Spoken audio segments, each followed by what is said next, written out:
Hi guys. Tonight we're stepping back way back to a night so cold that your breath turns silver and the stars feel sharp enough to cut. You're standing outside a stone cottage on the edge of a medieval village, boots crunching over frost-hardened mud. The smell of smoke drifts from a crooked chimney, faint as a sigh. Inside, a family of 6, plus 2 goats and a hen with personality issues, are trying not to freeze to death while they sleep.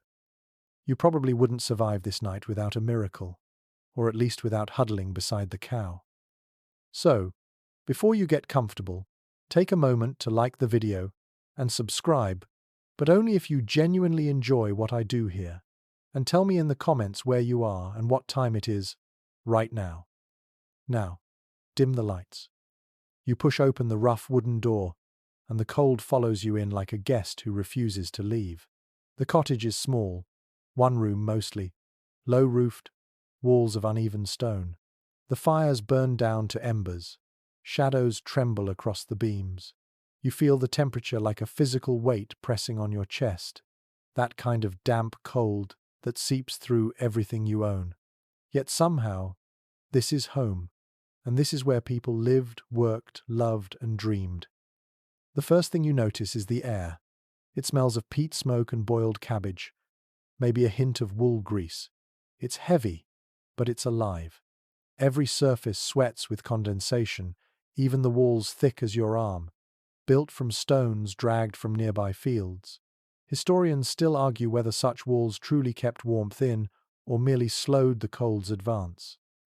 You can almost imagine the argument happening over a mug of mead, one side insisting on insulation, the other pointing out that stone loves to stay cold long after the fire dies.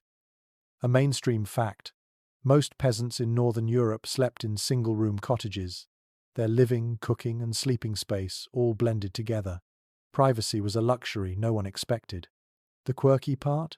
Some of these cottages had no chimneys at all. The smoke simply curled upward and escaped through holes in the roof or gaps under the eaves. The result: lungs that aged before their time, and rafters blackened into near charcoal. Yet the smoke served a purpose. It preserved meat hanging from beams and discouraged insects from nesting overhead. A smoky blessing, if you like. You glance toward the hearth, a shallow pit lined with stones, glowing faintly. A pot swings over the coals, iron black and dented. The family tends this fire like a living creature, never letting it die completely. If it goes out, someone has to trudge through the dark to a neighbor's house, carrying a glowing ember in a clay pot, praying the wind doesn't snuff it out. Fire is not convenience, it's survival. Your fingers tingle. You can almost feel what they felt: the ache of cold knuckles, the constant battle to coax warmth into existence. The soundscape here is strange to modern ears: no humming refrigerator, no distant car. Just the tick of cooling wood, the faint snuffle of a pig settling down, and the sigh of your own breath. The walls, rough-hewn and irregular, trap shadows like memories. You run your hand across them. They're damp, even inside. Lime mortar seeps chill into your bones. Peasants sometimes pressed cloth or straw against the lower parts of walls to block drafts, an early, desperate form of insulation. Scholars debate whether reeds or moss packed in gaps worked better. Maybe it didn't matter. The aim was to keep the worst of the wind out, not to achieve comfort as we know it. Imagine the family preparing for bed. The eldest son pokes the fire, the mother mutters a prayer. The youngest curls up already asleep on a pile of straw. You watch them shuffle and settle, each movement economical, learned from repetition. They've survived winters before. They know the rhythm: gather together, share heat, sleep lightly. It's not romantic, though later storytellers made it so.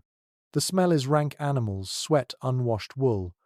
The floor, earthen, gives off its own damp perfume, and yet there's tenderness here. You see it when the father tucks the blanket, really a patchwork of rough wool and old cloaks, around his daughter's shoulders. You hear it when he whispers a blessing, something about saints watching the house until dawn. The quirky side of history whispers that some peasants, lacking enough cloth, would sleep under their cloaks lined with fur or straw. In dire moments, they'd even sleep under upturned sacks filled with chaff. One chronicler claimed villagers near the Baltic used fish oil on their hands and faces to repel frostbite, a curious smell to dream in. Outside, the moon paints silver lines across snow. Inside, it's nearly pitch black. The only light comes from the coals and a faint star through the window slit. That slit, just a narrow gap with oiled parchment stretched across quivers in the breeze. No glass yet, not here. You can hear the wind moan softly, a lullaby older than language. You might think sleep in such a place would be impossible, but you're wrong. Exhaustion is the great sedative of the Middle Ages. After 10 or 12 hours of labor, from dawn to dark, your body collapses into rest, no matter the conditions. The cold becomes part of the background, like the ticking of a clock. Still, the body finds clever ways to cope. You curl up instinctively, fetal position, conserving heat. You tuck your hands under your armpits. You share breath with whoever lies nearest. Medieval nights were full of shuffling limbs and quiet murmurs, dreams merging with reality. The scholar's debate continues in your mind. Did peasants feel cold differently? Some anthropologists suggest generations of exposure hardened them, that their threshold for discomfort was far higher. Others argue the human body never truly adjusts. It just endures. Either way, endurance becomes a kind of art form here. As you watch, frost gathers on the inside of the window. A rooster outside stirs too early, fooled by moonlight. The cottage sighs. Somewhere under the straw bed, a mouse scurries, seeking crumbs. And through it all, the people sleep fragile but enduring, caught between breath and frost. You take one more look around. Rough table, a wooden stool, tools leaning by the wall. A basket of turnips glows faintly in the firelight. This is the entire world for the family within shelter, work, and dreams compressed into a single stone box. It's small, humble, and astonishingly alive. The embers blink like tired eyes, and you feel your own begin to close. The sound of the wind becomes rhythmic, soothing, hypnotic. You imagine lying down among them, sharing the fragile warmth, knowing that beyond these walls the cold waits patiently. But for tonight, the stone house holds. You drift toward that first medieval sleep, neither safe nor comfortable but somehow human. You wake sometime after midnight, though you are not sure how long you have been asleep. The fire has fallen into quiet embers, glowing faintly in the darkness. Your breath forms clouds in the air. The stone walls, rough and uneven, gleam faintly as if holding a secret frost of their own. This is the moment when you truly understand what it means to sleep inside stone. The walls do not care if you are warm or cold. They simply exist, absorbing the day's heat, giving back a slow, grudging chill that seeps into your bones. You pull the blanket closer. It smells of sheep's wool, smoke, and maybe a hint of damp earth. This, you realize, is the smell of survival. The stones that build this house were hauled from nearby fields, lifted by hands already numb from labor. Each stone holds traces of the landscape itself, river sediment, grit, and sometimes fossils that peasants might have called God's fingerprints. Historians still argue whether these thick stone cottages were a blessing or a curse. Some claim they were a sign of sturdiness, a defense against time and fire. Others say they were cold traps that never truly warmed, especially without chimneys. A simple fact: by the late Middle Ages, many rural homes in Europe were built of stone not because it was comfortable, but because it was available. Wood was often scarce in some regions, or needed for more urgent things like fences and tools. Stone was cheap if you had the strength to move it. Yet the irony is sharp. The stronger your house, the colder your nights. You reach out and touch the wall. It sweats faintly, even in freezing weather. The moisture creeps in through invisible cracks, drawn by the difference between human breath and outdoor frost. People sometimes plastered over the stone with mud and straw to block drafts, or hung woven mats against the inner walls to create a barrier of still air. These were the poor man's tapestries, practical rather than decorative. They absorbed smoke, smell, and history in equal measure. There is a strange intimacy in such spaces. The stone seems alive with echoes. Each cough bounces back. Each whispered prayer lingers. The sound of wind outside is muffled but constant, a reminder that the elements are only one wall away. You can almost feel the weight of snow pressing on the roof above you, the thatch creaking under its burden. A quirky detail whispered by old records. In some northern villages, people painted lime wash over their interior walls, not just for cleanliness, but because they believed white surfaces reflected warmth from the fire better. Of course, this did not work the way they hoped, but it made rooms feel lighter, and perhaps that was warmth enough. Imagine lying in this small space with a family of 6, the father near the door because he might need to rise first, the mother beside the youngest, keeping the baby's face turned away from the smoke, the older children huddled together under a shared cloak. Above the door hangs a dried sprig of herbs, maybe rosemary or yarrow, believed to keep evil spirits from slipping in with the night air. People feared not only the cold, but what might come through it. Your mind drifts. The fire's glow flickers against the stones, revealing carvings someone once scratched into the mortar. Perhaps a cross, perhaps a rough face, perhaps something that only meant, "Keep me safe."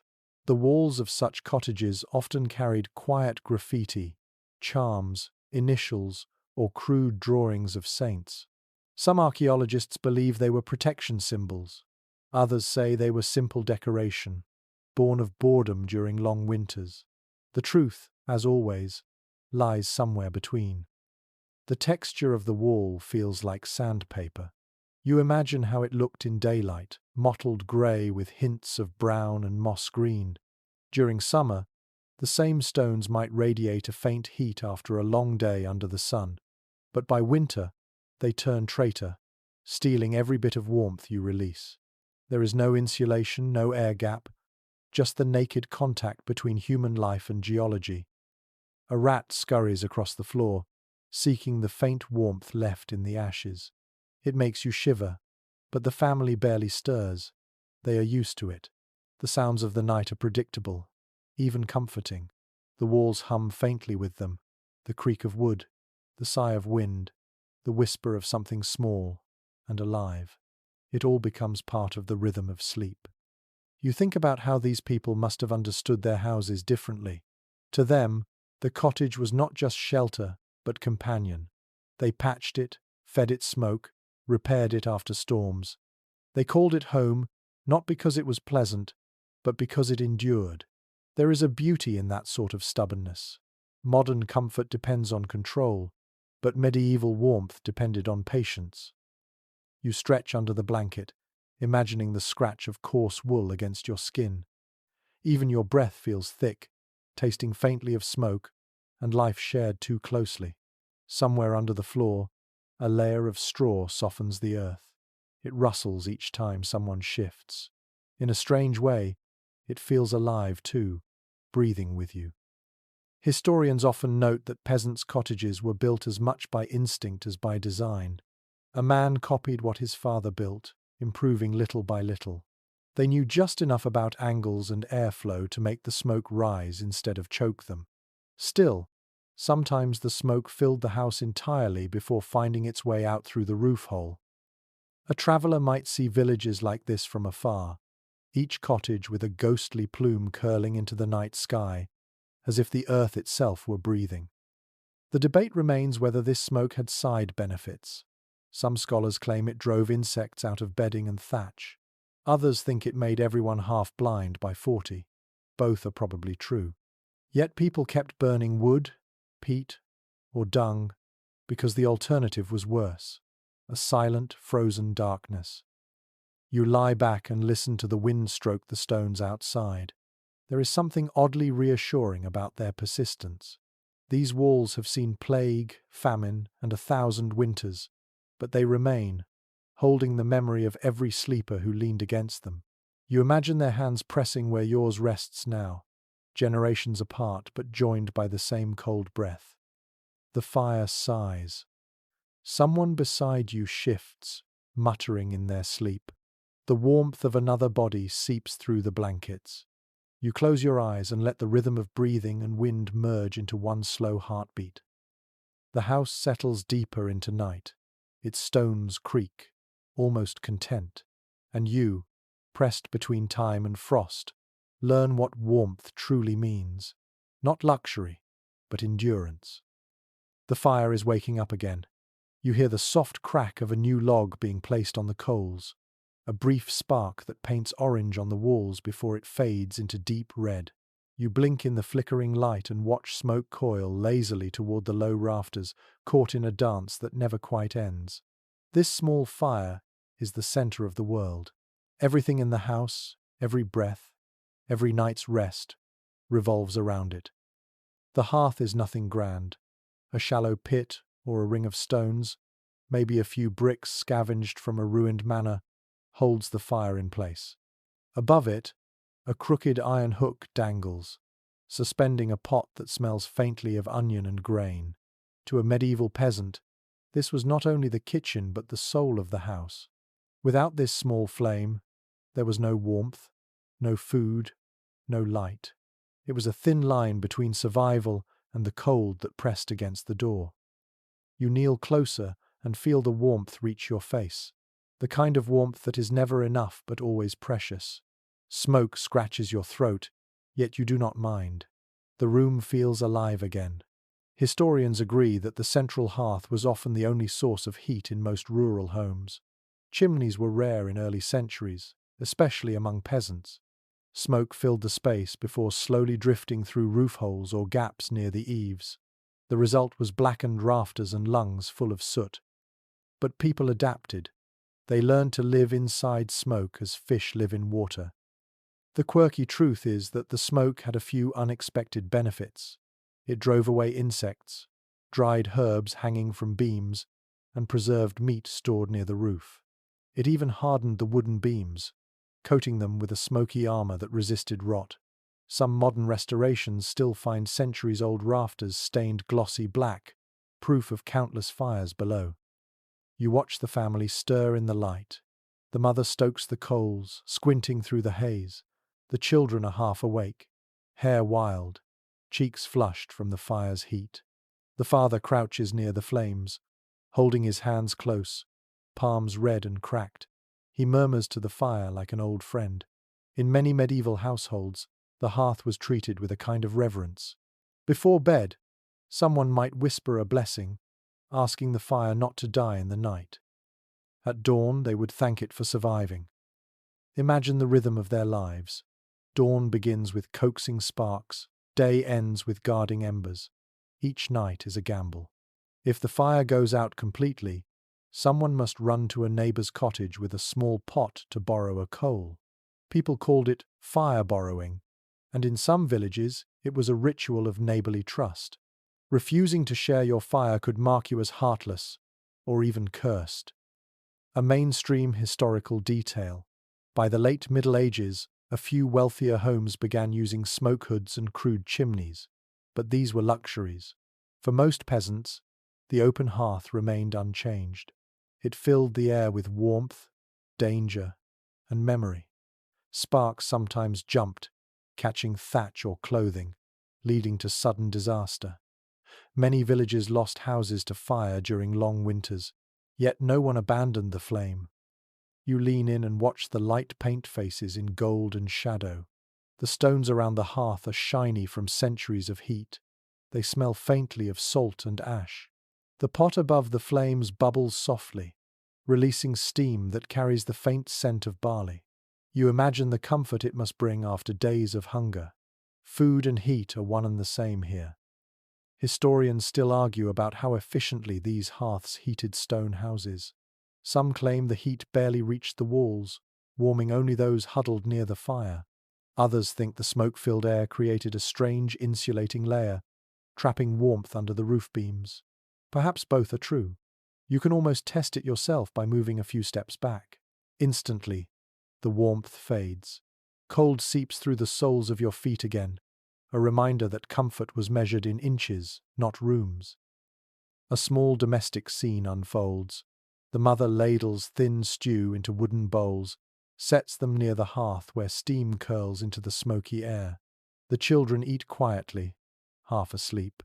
The fire crackles like soft laughter. In moments like this, the hearth is everything. Kitchen, heater, nightlight, protector. Even conversation circles around it. Without firelight, faces vanish into the dark. You notice how the smoke thickens higher up, forming a hazy ceiling. Light barely escapes through the roof hole. The soot above catches glints of gold from the flames, turning the rafters into a shimmering cave. It is both beautiful and suffocating. The smell sticks to your hair and clothes. Your skin feels oily from the smoke. Yet there is a strange comfort in the familiarity of it. The air tastes like life still burning. A curious detail recorded by travelers. Peasants sometimes judged weather by how their smoke behaved. If it clung low, rain was coming. If it rose clear and straight, the day would be fair. In a world without thermometers, smoke was the forecast. The family begins to settle again. The bowls are empty, the pot pushed aside. The father rakes the coals into a small mound, covering them lightly with ash to keep them alive until morning. He mutters a short rhyme that sounds half prayer, half superstition. Words meant to please the fire spirits, or maybe to keep nightmares away. You feel the heat fade again, replaced by the steady chill that owns most of the room. Shadows stretch long across the floor. Somewhere behind you, the goat shifts and sighs, a reminder that life shares every inch of this space. The child nearest the hearth rolls over, one bare foot escaping the blanket. The mother tucks it back in without a word. Outside, frost thickens on the window slit. The fire's glow dances faintly on the stones, making them look soft for a moment, almost human. You close your eyes and listen to the quiet rhythm of coals breathing. The house has settled back into its nightly heartbeat. Fire pulsing, people dreaming, walls waiting. You can almost feel the weight of centuries pressing down, the endless repetition of nights like this. 1,000 generations feeding embers, whispering to flames, sleeping by firelight that never quite died. You are part of that rhythm now, one more breath among many. The night deepens, and your gaze drifts upward toward the roof. You notice the faint outline of thatch and the thin cracks where stars sometimes appear. Each gust of wind makes the rafters groan softly, and tiny flecks of straw fall from above. This is the medieval ceiling, a living thing that creaks, sheds, and breathes. It is strange to think that this fragile covering stands between you and the frozen sky. The roof is made of bundles of straw tied to wooden beams, layered thick but not tight enough to be perfect. When it rains, the sound is soothing at first, like a lullaby, until it begins to drip through. A few drops fall into a pot kept near the bed, a quiet rhythm that peasants grew used to. Some nights, they would wake and shift their bedding to avoid a leak, then fall asleep again as if it were the most natural thing in the world. It is well recorded that many cottages used thatch mixed with mud or dung to make it heavier and more water-resistant. This combination, strange to modern minds, actually helped the roof last longer and kept it from blowing away in storms. The smell, however, was unforgettable. Yet to those who lived under it, that smell meant safety. Curiously enough, the same roofs often housed creatures that treated them as home. Mice, sparrows, even hens nested among the straw. Farmers sometimes joked that their chickens were overhead tenants. A few even claimed the hens laid more eggs when kept near the warmth of the smoke that drifted upward. The reality was less charming. Scratching, fluttering, and the occasional thump in the night was simply part of the household symphony. You can almost feel the texture of that straw above you. It is rough, dusty, and full of history. In summer, it keeps the sun's heat out. In winter, it traps what little warmth rises from the fire below. The layer of soot from years of smoke turns the underside dark, sealing it like a primitive varnish. Every inch of it tells a story of endurance and improvisation. Some experts believe that the smoky coating helped preserve the thatch, protecting it from rot and insects. Others doubt it made much difference. There is no clear consensus among historians on how often these roofs had to be replaced. What is certain is that they demanded constant attention. Each spring, someone climbed up with new bundles, patching holes before rain could find its way in. Imagine climbing to the roof on a cold morning, your fingers numb, the straw slippery with frost. You would work by instinct, binding handfuls of reeds together with cord made of twisted hemp. Every motion had a rhythm, passed down through generations who learned by watching their elders. When you finally climbed down, you would smell of smoke and damp grass, a scent that would cling to you for days. Inside, the roof is low enough that you could almost touch it. The smoke curls around the beams, making them glisten in the dim light. Sometimes people hung herbs and garlic there to dry, believing the rising heat would bless them with both flavor and protection. Folklore insists that evil spirits avoided homes that smelled strongly of garlic and sage. Whether that belief came from faith or experience hardly matters. The mind needs protection as much as the body. A single candle flickers near the hearth, and its glow catches a small spider web hanging between rafters. The web trembles with every breath of wind. You imagine the sound of snow sliding off the roof, followed by a silence so deep you can hear your own heartbeat. This is not the silence of peace, but of winter holding its breath. Archaeological evidence shows that roofs were often layered with different local materials. In marshy regions, reeds replaced straw. In rocky places, people used turf cut from hillsides, the grass still growing on top. These green roofs were heavy but warm, their roots binding the earth together. Some even sprouted wildflowers in summer. The line between house and landscape was never clear. You picture how the smoke must have looked from outside. It rose through the thatch like ghostly fingers, escaping into the night sky. Travelers could spot villages from miles away by these faint plumes, glowing orange in moonlight. The smell of burning wood carried on the wind, mingling with the scent of livestock and damp soil. It was a world alive with elemental odors, neither pleasant nor unpleasant, simply true. No one living here expected perfection. They expected maintenance. The roof leaked, the walls cracked, the door warped in rain. Life was a series of repairs, small acts of defiance against decay. Yet these imperfections made the house breathe. In a strange way, the gaps and holes allowed smoke to leave and air to enter, preventing suffocation. Too tight a seal, and the family might never wake again. A traveller once described such a cottage as a house that sighs. He was right. Every joint, every reed, every stone shifted with temperature and time. The structure was never still. When the wind pressed hard, the whole building seemed to lean with it, as though bowing politely to the storm. You close your eyes and imagine lying in bed beneath that roof, listening to the soft rustle of straw. A drop of water lands on your cheek. You pull the blanket higher and smile faintly. The drip becomes a lullaby.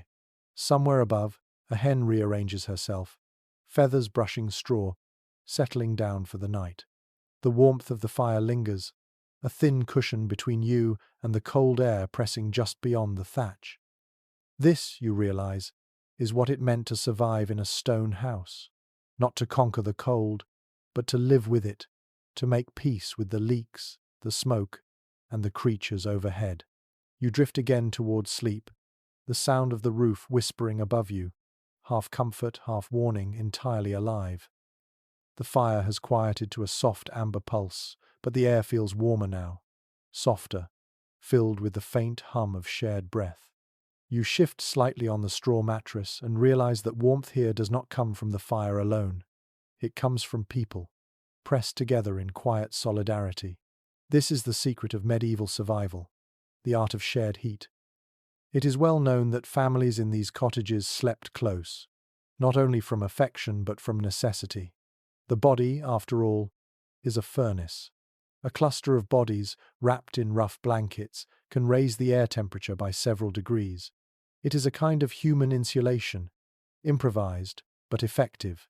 The idea of each person having their own bed would have seemed absurd to a peasant family. Why waste warmth like that? Picture the scene. The father lies closest to the door, both protector and shield against drafts. The mother curls behind him, the youngest child between them, and older children tucked nearby in a tangle of limbs and blankets. Even the animals play their part. A small piglet or two lies near the feet, breathing out steady warmth that seeps through the straw. The goat near the hearth shifts, emitting a quiet grunt, and the air stirs with life. Contemporary sources mention that in many northern villages, livestock shared the living space at night.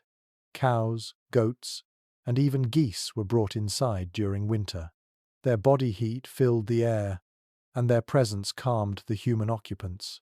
It was not considered strange. The division between human and animal life was practical, not moral. Both sought warmth, both produced it, and both depended on one another. There is a curious practice described in old accounts. Some families built low partitions to separate themselves from their animals, not for cleanliness, but to keep the larger beasts from stepping on the sleeping children. The animals were as much part of the nightly routine as the fire itself. A quiet herd meant safety. If a cow grew restless or a dog barked, it might mean danger outside. In that way, the night watch belonged to everyone. Researchers remain divided on how peasants balanced the smell and hygiene of this shared space. Some argue that the constant presence of manure and smoke kept parasites away, while others insist it caused disease. Perhaps both are true. The medieval sense of clean was different from ours. To them, filth was tolerable if it kept the cold out. Smoke disguised odors and soot absorbed them. The house, for all its roughness, had its own kind of equilibrium. The atmosphere feels heavy but strangely comforting. The combination of heat, breath, and animal presence gives the room a rhythm, as if every creature within it shares a single pulse. You can hear the subtle harmony, a child's slow breathing, the cow's sigh, the creak of wood as it expands in warmth. Outside, the wind howls across empty fields, but inside, the sound is muffled, distant, almost forgotten. It is said that children often slept so deeply in this warmth that frost formed on the inside of the window while they dreamed. The parents would wake before dawn, scrape the ice away with a dull knife, and see the faint light returning through the slit. Morning meant motion, and motion meant heat.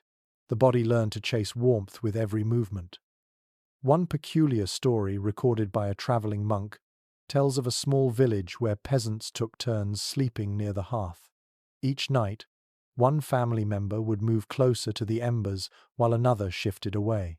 The idea was to share the fire's last heat fairly. It sounds simple, but it reveals how carefully warmth was rationed. In a world without stoves, blankets, or insulation, fairness became a matter of temperature.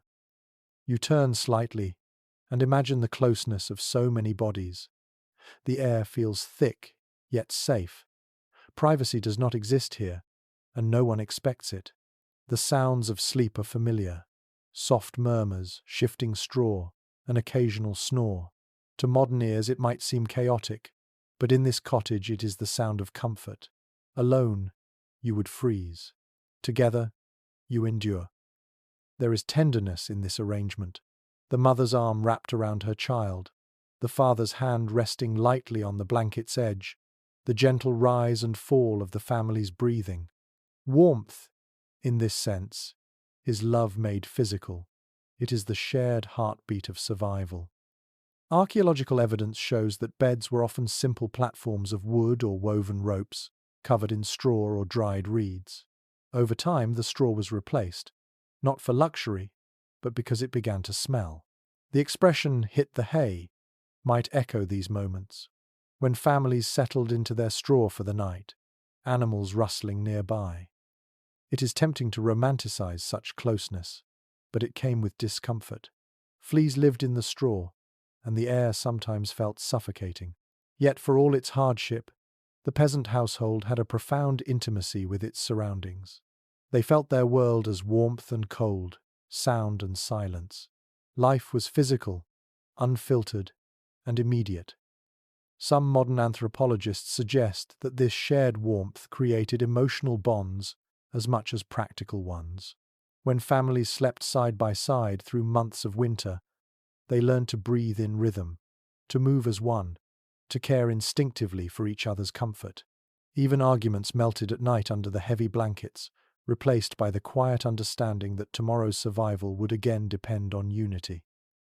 As you listen to the quiet chorus of sleepers, you realize there is wisdom in this closeness. It teaches humility, patience, and the art of dependence. The fire may wane, but warmth continues to pass from body to body, like a whispered promise. You close your eyes again, feeling that heat gather under the blanket, and for a moment you forget the world outside the stone walls. The cottage breathes softly, alive with shared endurance, and in that shared breath the cold begins to lose. You wake before dawn, though the word morning feels generous. The fire is nearly dead again, its last glow hidden under grey ash. You shiver, drawing the rough blanket closer. It feels coarse against your skin, woven from homespun wool and years of necessity. You are wrapped in the same material that once clothed the sheep outside, now serving its second life as warmth. It was common knowledge in medieval times that every scrap of fabric mattered. Peasants owned few garments, and most textiles were made at home. The blankets on the bed were patchworks of old tunics, cloaks, and worn-out hoods. Each piece held memory. A bit of your mother's cloak might rest beside a strip from your brother's sleeve. In a world where cloth took months to make, nothing was wasted. You run your fingers over the weave, rough as tree bark. The wool scratches, but it holds heat, like a secret. Beneath it, a layer of straw crinkles softly, a reminder that luxury is not part of this picture. To sleep under everything you own is not desperation, but habit. It is the rhythm of winter, as predictable as the sound of rain against the roof. Curiously, in colder regions, people sometimes slept in their daytime clothes, adding layers instead of removing them. A tunic, a cloak, and a wool cap could mean the difference between shivering and rest. One traveller in the 14th century remarked that peasants slept dressed as if they feared to meet dawn in the open field. He was not wrong. Warmth was armour, even in sleep. You adjust your position, hearing the faint creak of the wooden bed frame. The ropes beneath the straw are loose, sagging like tired bones. Beds of this kind required regular tightening, or sleep tight, as the old saying went. The phrase has survived centuries, though few remember its origin. You pull the blanket tighter, grateful for its weight, the simple comfort of something heavy between you and the cold. There is an odd beauty in the simplicity of these layers: wool, straw, linen, skin, and finally breath, each one trapping a little more warmth than the last. According to parish records from rural England, families might use sheep hides with the fleece still attached as extra cover. The smell must have been earthy, pungent, but it worked. Even tanned leather could serve as a crude windbreak. Some experts believe that sleeping clothes were chosen as much for superstition as comfort. A soft linen shirt was thought to protect the soul from wandering during dreams. Removing it before sleep could invite evil spirits or chills, depending on whom you asked. Others dismissed such fears as nonsense, but when the temperature dropped below freezing, belief was just another form of insulation. You glance toward the small chest at the foot of the bed.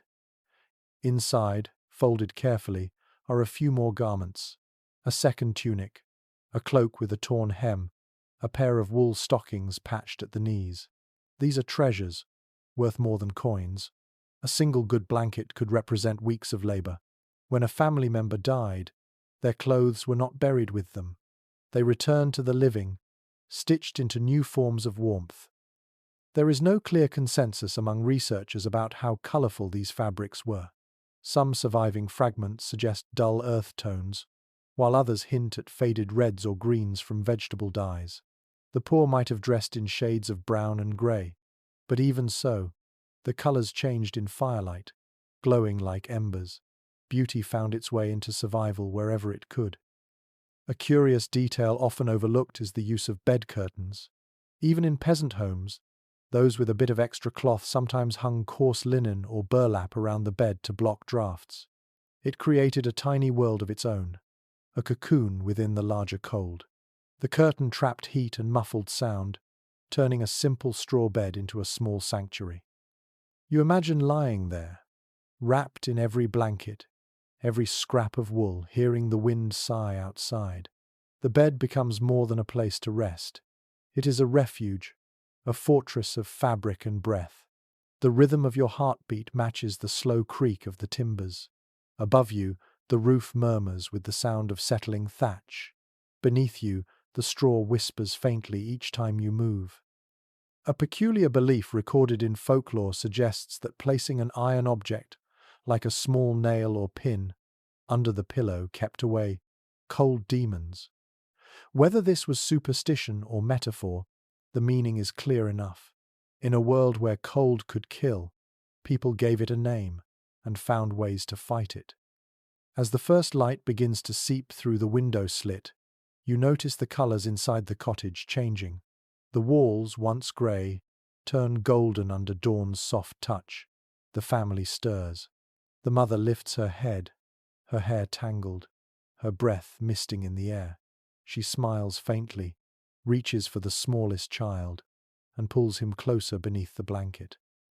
You think of how warmth must have been a kind of daily victory. To wake up alive after a night like this meant you had won another round against the season. Each layer of wool, each handful of straw, each shared breath was part of that triumph. Comfort was not about softness, but about endurance.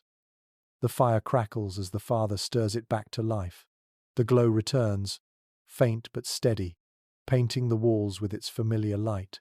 You stretch your legs, feeling stiffness fade. The cold is still there, waiting, but for now you are wrapped in warmth that humans have crafted from patience, labor, and instinct. You close your eyes again, not to sleep, but to remember. The rough texture of the blanket, the faint smoke in your hair, the way the air hums with quiet life. All these sensations become a kind of lullaby, a memory older than comfort, softer than time. You roll onto your side, and the straw beneath you whispers softly. The bed creaks, a tired voice in the quiet room. In this light, it looks nothing like the modern idea of comfort. It is a frame of rough timber, rope, and straw, yet it holds the full weight of every night's dream. It is well recorded that medieval beds, even in humble cottages, varied depending on region and wealth. The poorest slept directly on the floor atop piles of straw, sometimes called bed ticks.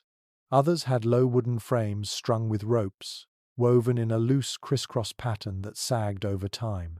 To tighten them, one pulled on a wooden peg or simply retied the knots. The saying, "sleep tight," comes from this small nightly ritual. The straw mattress above those ropes was filled with whatever the season offered. Wheat straw after harvest, dried rushes in summer, even seaweed in coastal towns. The scent changed with every refill. At first it was fresh and pleasant, a faint memory of the fields, but after weeks of sweat, smoke and fleas, that sweetness faded. Still, it was better than cold stone. Curiously, in a few rural areas, people used dried heather instead of straw. It smelled sharp and clean, and its springy stems made the bed softer, a rare luxury, if you could find enough of it. Folklore claimed that sleeping on heather brought good dreams and discouraged bad spirits, though the real benefit was probably a better night's rest. You run your hand along the bed frame. The wood is uneven, splintered in places, smoothed in others by years of use. The ropes sag slightly, creaking under weight. A few pegs have been replaced with carved bits of bone or antler, whatever was available. Nothing here matches, yet everything fits. The beauty lies in the imperfections, the way survival shapes design. Archaeological findings reveal that wealthier peasants sometimes built box beds, enclosed on three sides with wooden panels. The warmth inside such a small space must have been extraordinary. Even a single candle could raise the temperature noticeably. Some of these beds had sliding doors that could be pulled shut at night, transforming them into tiny sleeping chambers. For families without privacy, these enclosures offered both warmth and a moment of quiet. You can almost feel the comfort of lying inside one. The wood walls around you hum faintly, holding your breath in. Outside, the room is filled with the sound of animals shifting and the slow rhythm of wind against the door. Inside the bed, the world narrows to a heartbeat, a flicker of warmth, and the smell of dry straw. Some scholars suggest that bed construction reflected local traditions as much as necessity. In regions rich with wood, frames were more elaborate. In stonier areas, beds might rest on piles of rock or clay. The design evolved with the landscape. There is something touching about that, as if the earth itself shaped the way people dreamed. A curious discovery made in a French excavation showed beds stuffed with leaves instead of straw. The researchers could still identify oak and hazel. Perhaps it was an autumn solution, or maybe the villagers believed certain leaves offered protection. No one can quite agree on why they chose them, but the detail reminds you how creative survival can be. Imagine the sensation of lying on that mixture of straw and rope. The smell of smoke clings to everything, mingling with the earthy scent of the mattress. Every movement releases a faint rustle. It is not silence that you sleep in, but a soft chorus of sounds that lull you into rest. The body learns to listen differently here. Even discomfort becomes familiar, almost soothing. At the foot of the bed lies a small chest, the only piece of furniture large enough to hold possessions. Inside are folded clothes, a small wooden bowl, and maybe a trinket or two. A comb, a needle, a rosary made from bone. Sometimes, a feather or a sprig of lavender tucked among the clothes serves as a charm for good sleep. The line between practicality and faith blurs in these small gestures.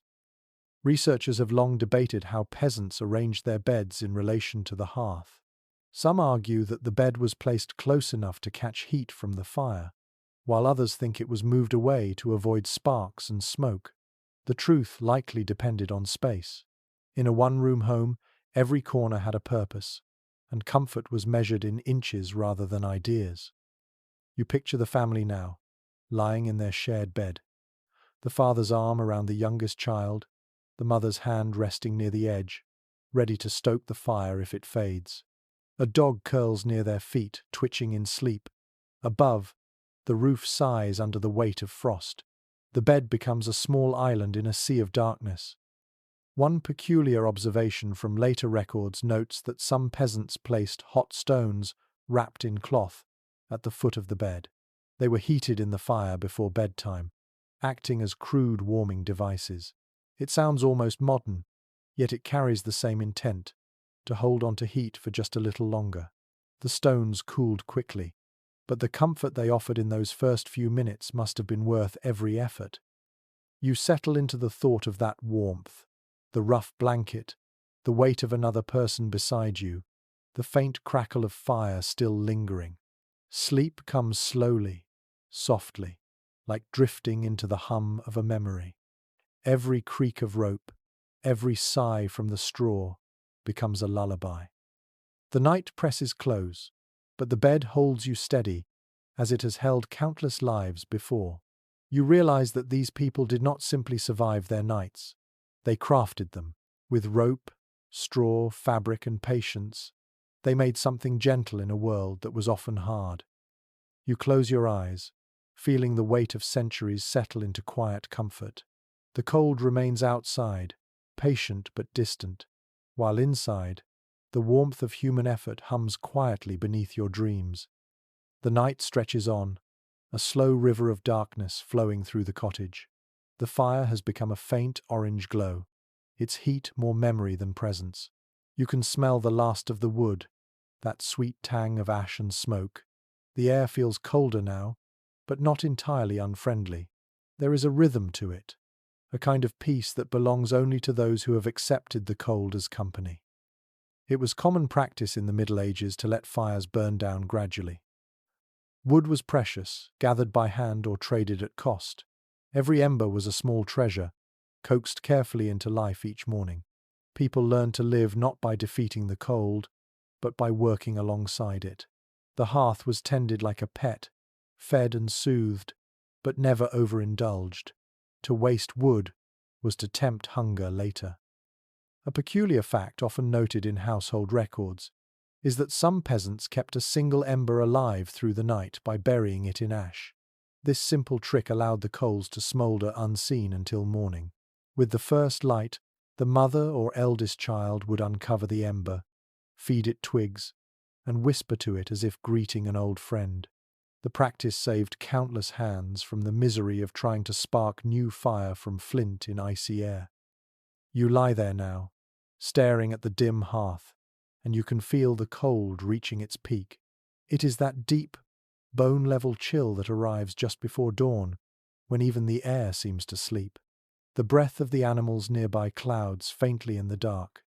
Every creature has curled smaller, drawn tight against the frost. According to chronicles from northern Europe, winter nights inside stone cottages could reach freezing temperatures even indoors. Water left in bowls would crust with ice.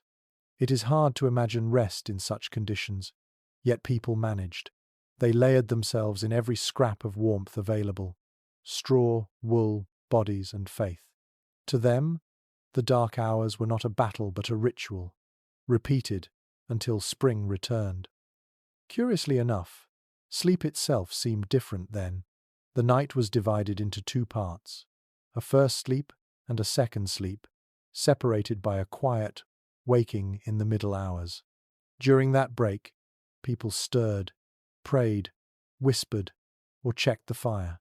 Sometimes they spoke softly to one another, the way you might talk half dreaming on a sleepless night. The house would glow faintly, the air thick with wood smoke and breath. Some experts believe that this segmented pattern of rest was a natural response to both environment and lifestyle.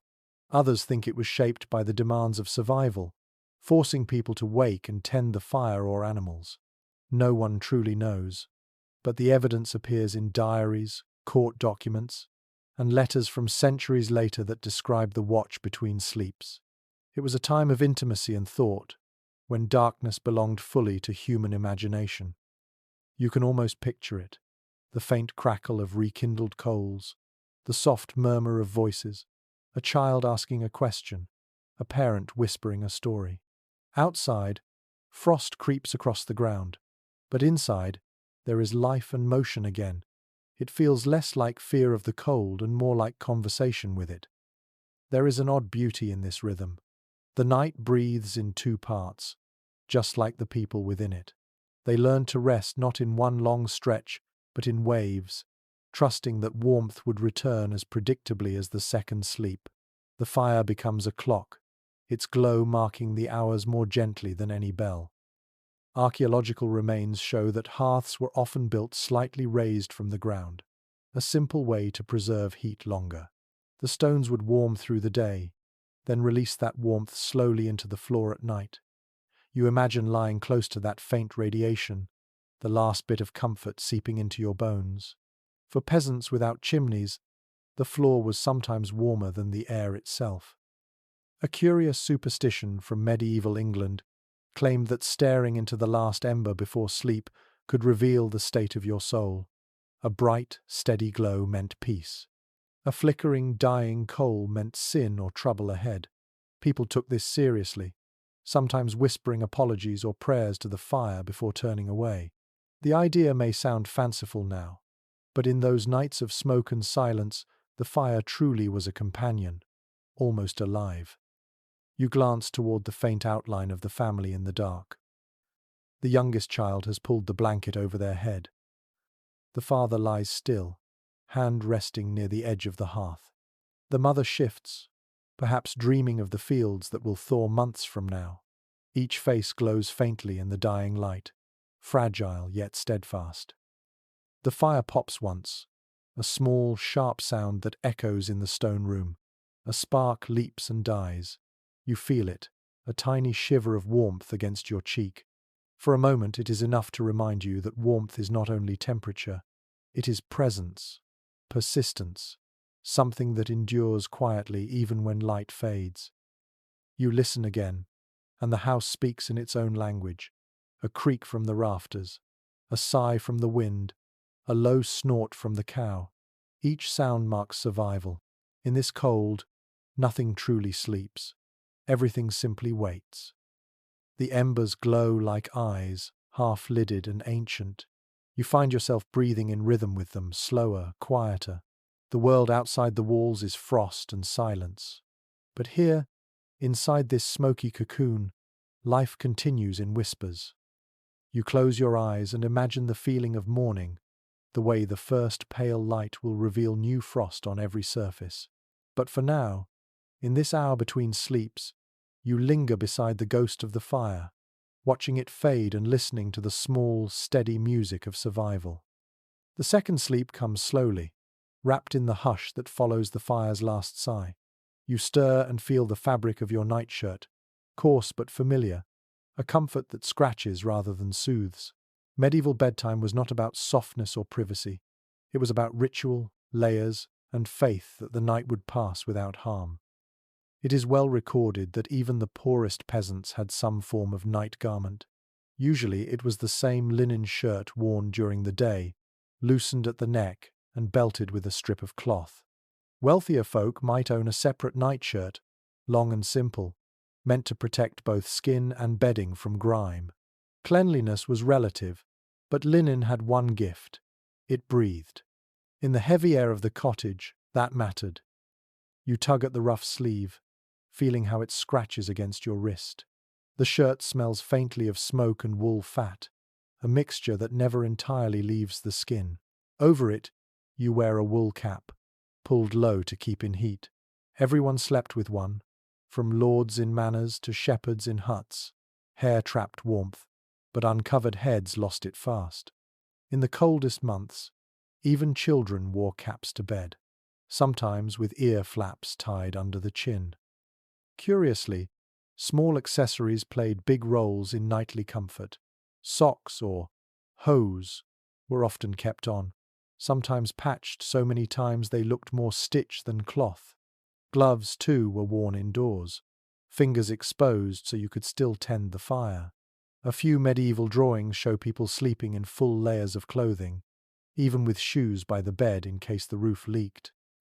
One peculiar account from a 15th century monk describes a family who hung their outer garments above their bed so that the smell of sweat and leather would remind them of honest labor. Perhaps it was piety. Perhaps it was simply practical, as dry air from the hearth cured the damp cloth. Either way, it shows how work and rest intertwined. No one in this cottage sees bedtime as a luxury. It is a pause in survival, nothing more. Yet even in these humble rituals, there is beauty. The mother checks the latch on the door. The father murmurs a prayer. A bowl of ashes covers the coals, a faint promise of tomorrow's fire. The children whisper to each other, their voices soft as the falling snow outside. According to old folk customs, some families placed a sprig of rosemary or garlic near the sleeping space to ward off illness and spirits. The scent was sharp, earthy, and strangely reassuring. In a world where medicine was scarce and invisible forces were blamed for disease, such charms offered comfort. The line between belief and necessity was as thin as the blanket that covered them. Researchers have noted that medieval people often combined prayer with practical superstition. A cross drawn in ash on the hearthstone, a whispered invocation to Saint Blaise or Saint Brigid, even a pinch of salt tossed into the fire for luck.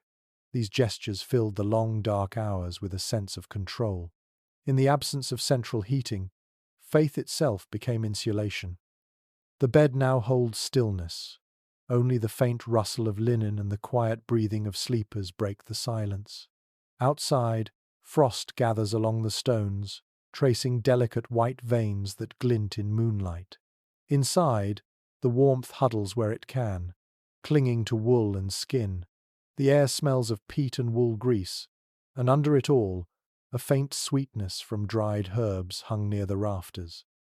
Archaeological studies reveal that dried lavender, mint, or wormwood was sometimes placed between bedding layers. People believed these herbs repelled fleas and sweetened the air. Whether or not they worked, Their scent must have carried a whisper of summer into the bleak heart of winter. It was the medieval version of a comfort candle, fragile but hopeful. One curious regional tradition in Scandinavia involved sleeping with a small iron blade under the bed to keep away trolls or night walkers. In parts of France, it was a rosary hung from the bedpost. In rural England, some left a cup of water near the window for wandering souls, so they would not linger in envy of the living. Scholars still discuss how seriously these customs were taken, but what matters most is what they reveal. People wanted peace as much as warmth. You picture yourself in that world, lying still under the heavy blanket, the wool cap pulled low, the scent of herbs and ash in the air. The faint creak of the roof sounds above you. The cold touches your nose, but the rest of you is warm enough. The darkness is deep, but it feels gentle now, full of whispered protection. Some experts think these bedtime rituals shaped how medieval people dreamed.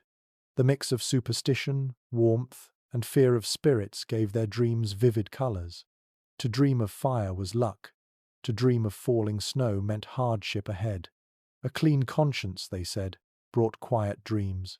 You can almost imagine a family waking and discussing what their minds had seen, interpreting the night like scripture. You shift under the blanket and listen to the room. The goat moves softly in its corner, hooves clicking faintly against the floor. A few sparks from the hearth make the darkness pulse. Somewhere outside, a dog barks once and falls silent. You breathe in deeply, filling your lungs with air that tastes of earth and time. The linen against your skin cools as you relax. The smell of herbs fades into the background. Sleep takes you slowly, wrapping around you like one more layer of fabric. The world beyond the cottage might be frozen and endless, but within these few square feet of shared air, there is warmth, safety, and a fragile kind of grace. The room feels smaller when morning light fades again into another long winter evening. The air is heavy with smoke and the mingled scent of hay and animals. You shift on the straw bed, and a soft grunt answers you from the corner. You are not alone, and you never have been. In the medieval house, the night was shared not only with family but with creatures who gave both warmth and livelihood. It is well known from manorial records and church writings that peasants often shared their living quarters with animals through the cold months. A cow, a few pigs, chickens, perhaps a goat or a dog, all occupied the same space. The idea seems strange to modern sensibilities, but for those who lived by the rhythm of the seasons, it was both practical and necessary. A single cow could give off as much heat as several small fires, and its slow breathing filled the room like another heartbeat. The presence of animals was not accidental. It was carefully arranged. The family's bed stood near the hearth, while the livestock occupied a slightly lower section of the floor, closer to the door where spilled straw could be swept out easily. Wooden partitions sometimes marked boundaries, but more often a simple pile of hay sufficed. The warmth drifted upward, creating a strange harmony of breath and body heat. Curiously enough, the animals adjusted to this domestic rhythm. At night, the pigs settled quietly, the cows chewed cud in drowsy half-sleep, and the dog curled against a wall, its nose tucked under its tail. Each sound they made was familiar, comforting, part of the household's lullaby. Children grew up thinking of their animals not only as property but as companions. There is a description from a 13th century observer who remarked that a cow's breath in winter was a blessing equal to fire. The comparison is not poetic exaggeration. Those who slept beside their beasts were often the ones who survived harsh winters. The arrangement blurred the line between barn and home until they became one. Researchers have found evidence that floors were sometimes built with a slight slope, letting waste and melted snow flow toward the door. Fresh straw was added each day, layering warmth like bedding. Over time, these layers compressed, creating a dense mat that held heat. It was far from sanitary, but it worked. Life smelled of soil, smoke, and manure, yet it was a living smell, not a dead one. One peculiar custom recorded in Scandinavian folk memory speaks of people thanking their cows aloud before sleep, as if to acknowledge the warmth they provided. Some even offered a handful of grain to the animals before dousing the fire, whispering blessings for continued milk and warmth. Whether it was gratitude or superstition, it speaks to the quiet intimacy between human and beast. The dog plays an even greater role in this small world. It guards, but it also warms. A dog curled at the foot of the bed provided comfort beyond defense. Folktales mention dogs sensing spirits or danger before humans did, their growls interpreted as warnings against invisible threats. In truth, their keen ears simply caught sounds the people missed, but faith and practicality blended easily in these nights. According to accounts from rural Europe, chickens too found their way into sleeping spaces, not just for warmth but for protection. Foxes and thieves prowled freely, and a chicken kept inside was one less loss to the night. Their quiet clucking became another household sound, as familiar as a child's sigh. Archaeological evidence shows that barns and houses were often connected, sometimes sharing a wall. Heat from the animals bled through the stones, softening the air. In wealthier peasant homes, a small half-wall separated family from livestock, while in poorer huts, the creatures simply nested wherever space allowed. The result was a constant exchange of warmth, breath, and scent that tied every living thing together. There is no clear agreement among historians about how these shared spaces affected health. Some suggest that disease spread more easily, while others argue that exposure to animals strengthened immunity over time. Either way, survival proved that the arrangement worked. The warmth of a cow outweighed the discomfort of its smell. You can imagine the rhythm of such a night. A cow shifts its weight, hooves scuffing against stone. The dog sighs. The child nearest the animals turns in their sleep, one hand extended toward the sound. The air is thick, but it moves, carrying a mix of heat and breath that feels strangely alive. You listen, and the house becomes one great creature, breathing in unison. A curious legend from Wales tells of families who believed the spirit of the household was shared among all its inhabitants, human and animal alike. When a beast died, it was customary to speak softly to the fire that night, asking it to guide the creature's warmth into the next world. Such tenderness may seem sentimental now, but for those who depended on their animals utterly, it made perfect sense. You shift slightly, feeling the faint vibration of movement through the straw. It is not unpleasant. The air hums with life, the warmth of the animals rising gently toward your face. You can smell hay and wool, dung and smoke, a scent that would cling to every garment you owned. In this world, odor is not an enemy. It is the proof of life. Some anthropologists think that sleeping among animals shaped human perception of comfort itself. People grew accustomed to warmth that was alive, to noise that reassured rather than disturbed. Silence would have felt eerie, almost frightening.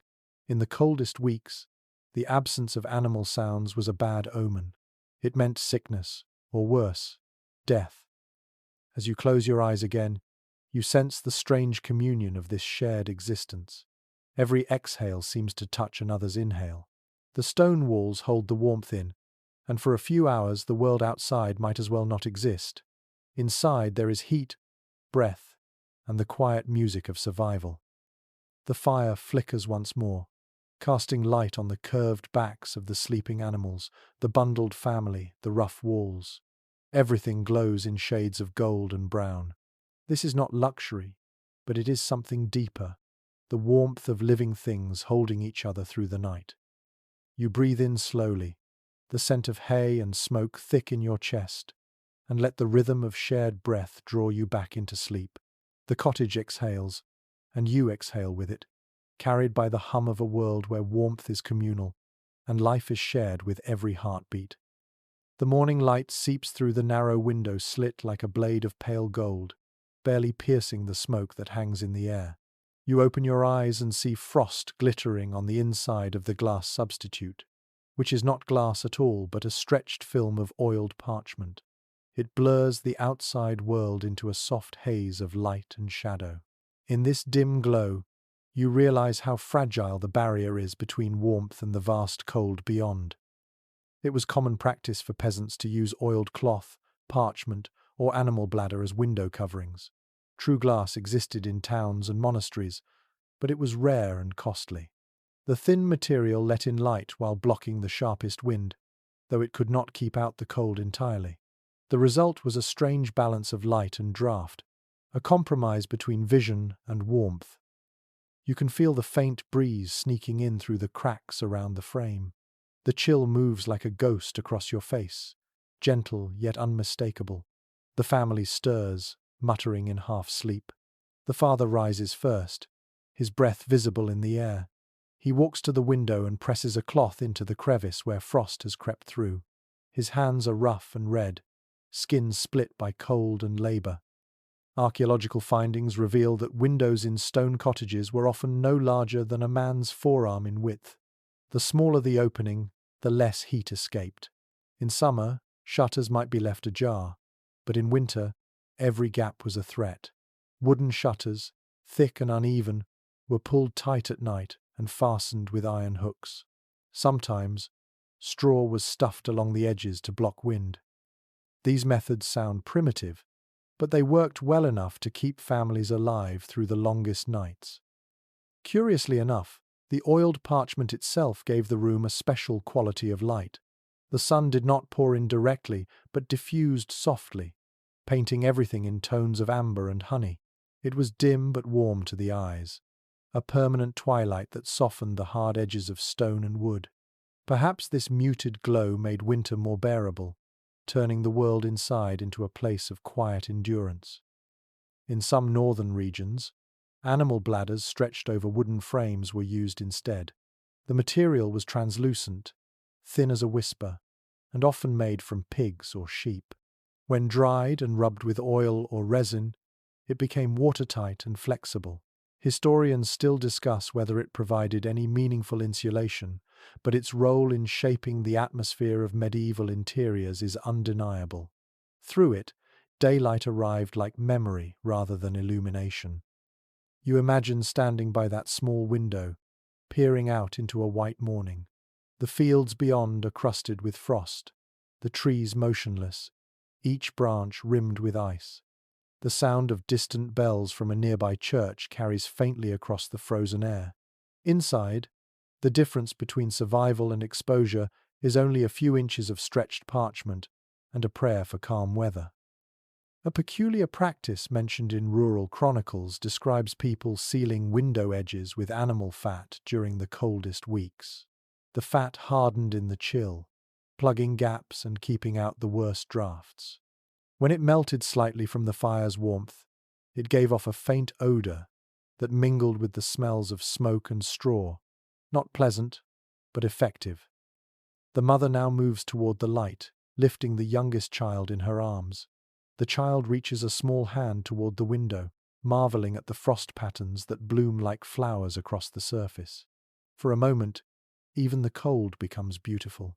The frost draws shapes that look like feathers, stars, or curling vines. In a house with few decorations, this fleeting art might be the only ornamentation of the season.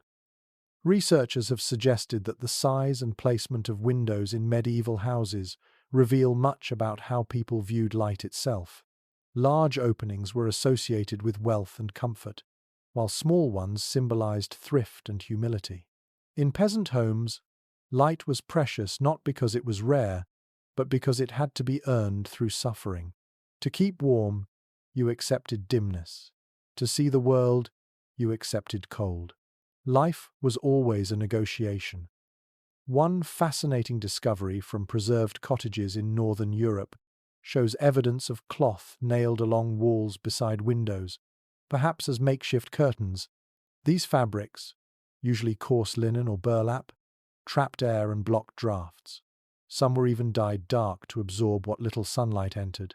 The effect was minimal, but in a world of narrow margins, every bit of warmth mattered. You can feel that careful balance now. The faint draft cools your cheek while your back stays warm from the rekindled fire. The air smells faintly of resin from the parchment, wood smoke, and the salt of drying sweat. This blend of sensations, both harsh and familiar, defines the medieval home. To modern sensibilities, it might feel oppressive, yet to them it was the texture of life itself. A curious bit of folklore claimed that the sound of wind whistling through a window crack was a voice of warning from unseen spirits. Some families tied small bells or ribbons near openings, so that if they moved, the spirits would be heard, but not allowed to enter. It is easy to smile at the superstition, but you can almost understand it as you listen to the real whistle of the wind tonight. The sound feels alive, purposeful, as if the winter were trying to speak. You sit quietly and watch the light shift on the walls. Each moment feels suspended between inside and outside, warmth and frost, silence and breath. The family prepares for another day of labor, but for now they linger in this in-between hour, caught in the glow of fragile light. As you close your eyes again, you realize that these small openings, these imperfect windows, are metaphors for medieval life itself. They let in just enough light to see, but never enough to forget the cold waiting outside. And so you breathe in, feeling the draft against your skin, and remind yourself that sometimes the smallest crack between worlds is what keeps both alive. The day fades early, swallowed by another long winter dusk. You lie awake for a while, watching the shadows stretch along the walls as the fire dies back again. The cold presses gently but insistently, a steady reminder that night rules half the year. In this darkness, time feels slower, shaped by breath and heartbeat rather than clocks. It is well documented by medieval diaries and early church writings that people of this age did not sleep in one long stretch. Instead, they experienced what we now call segmented sleep. The first sleep began soon after sunset, lasting a few hours until the middle of the night. Then came a period of quiet wakefulness before the second sleep carried them to dawn. The pattern was so common that phrases like "the first sleep" and "the second rest" appeared casually in letters and confessions. During that in-between time, the cottage became a place of muted life.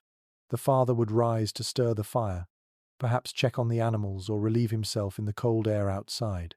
The mother might nurse an infant or kneel beside the hearth to whisper prayers. Some took the quiet hour to mend tools, twist new rope, or share a low conversation before returning to bed. It was not restlessness, but rhythm. Night had its own routine, gentle and deliberate. Curiously, this midnight interval was also a time for reflection and intimacy. Couples often spoke in hushed tones, sharing thoughts they never voiced by daylight. Old songs called it the watch between sleeps, a small, tender pocket of time that belonged only to them. One clerical account even described it as the hour when most confessions were whispered to the dark, not to priests, but to the stillness itself. Archaeological research and medical historians agree that without artificial light, human sleep tends to fall back into this two-phase pattern naturally. Candlelight and hearthlight offered little resistance to the pull of darkness. The human body, guided by circadian rhythms, followed the Sunday. As a result, people spent far more time in bed than we do today, not sleeping continuously, but existing in a half-conscious state of warmth, thought, and rest. You picture the family now, in that soft hour between sleeps. The fire glows faintly, enough to outline faces in gentle amber. The mother turns on her side, one arm still curled protectively around the youngest. The father sits at the hearth, feeding small twigs into the embers. The sound is delicate, like paper tearing softly. Above him, the roof beams drip occasionally as frost melts and refreezes. A curious note found in a 14th century sermon described this mid-sleep wakefulness as an ideal time for prayer, when God listens most closely. Whether out of faith or habit, peasants often murmured small devotions during the quiet hours, asking for mild weather, strong crops, or the safety of traveling kin. In a world where fate turned easily, these whispered hopes felt as essential as warmth itself. You can almost hear them now, low voices weaving through the smoky air. Perhaps the father murmurs to Saint Bridget, patroness of hearth and home, or to Saint Nicholas, protector of children. Perhaps the mother hums softly, a tune with no words, just the comfort of sound. The children shift in their sleep, their small breaths sinking with the sighing wind outside. Researchers remain divided on whether this broken pattern of sleep made people more rested or more weary. Some claim that two sleeps allowed for deeper dreams, richer and more vivid, while others believe it simply reflected exhaustion and poor conditions. Whatever the truth, there is something undeniably human about this rhythm, the way it mirrors the natural ebb and flow of life itself. You move slightly, listening to the cottage breathe. The air hums faintly with warmth from the fire, but the corners of the room remain cold enough for frost to linger. The animals stir in the shadows, hooves shifting on straw. The scent of wood smoke and earth fills your lungs. Outside, snow begins to fall again, each flake settling silently on the thatch above. It is in this suspended moment that imagination wakes. People of the Middle Ages often spoke of dreaming twice. The first dreams belonged to the body, shaped by hunger, fatigue, and heat. The second dreams belonged to the spirit, touched by whatever prayers or thoughts filled the waking interval. Some believed that what you dreamed after your second sleep revealed your truest self. Folklore from the Alps claims that if you wish to see the future, you should wake between sleeps and place your hand on your heart while staring into the last coal of the fire. The coal would show you a brief image of what awaited in the coming season. The story might be superstition, but its endurance speaks to how much meaning people found in the night. You lie quietly now, halfway between waking and dream. The cottage around you seems to pulse with life. The wood creaks softly as it expands in the warmth of the fire. A small draught moves across your face, carrying the faint scent of ash. The father settles back into bed, the floor sighing under his weight. The silence that follows is deep, almost sacred. In this hour, before the second sleep claims everyone again, you feel the shape of medieval time itself. It is not rushed or divided by clocks. It moves like breath, slow and cyclical, guided by light and darkness. The night invites reflection, not resistance. Your eyes grow heavy again.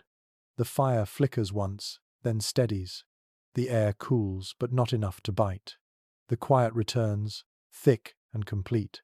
Somewhere outside, the snow keeps falling, each flake erasing sound, softening the world until even thought grows still.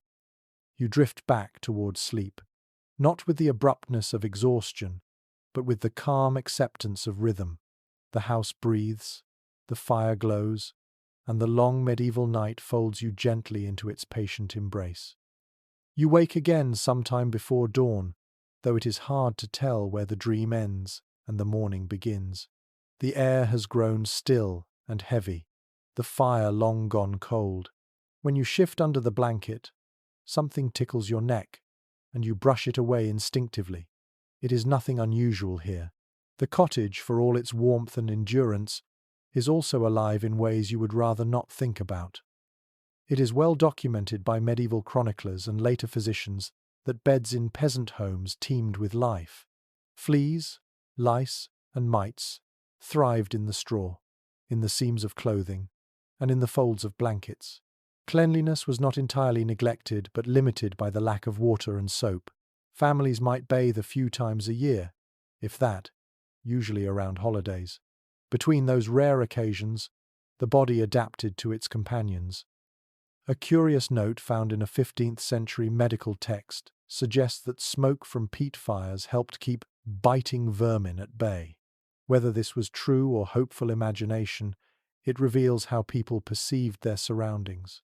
Smoke was not just warmth or preservation, it was a kind of invisible armor against discomfort.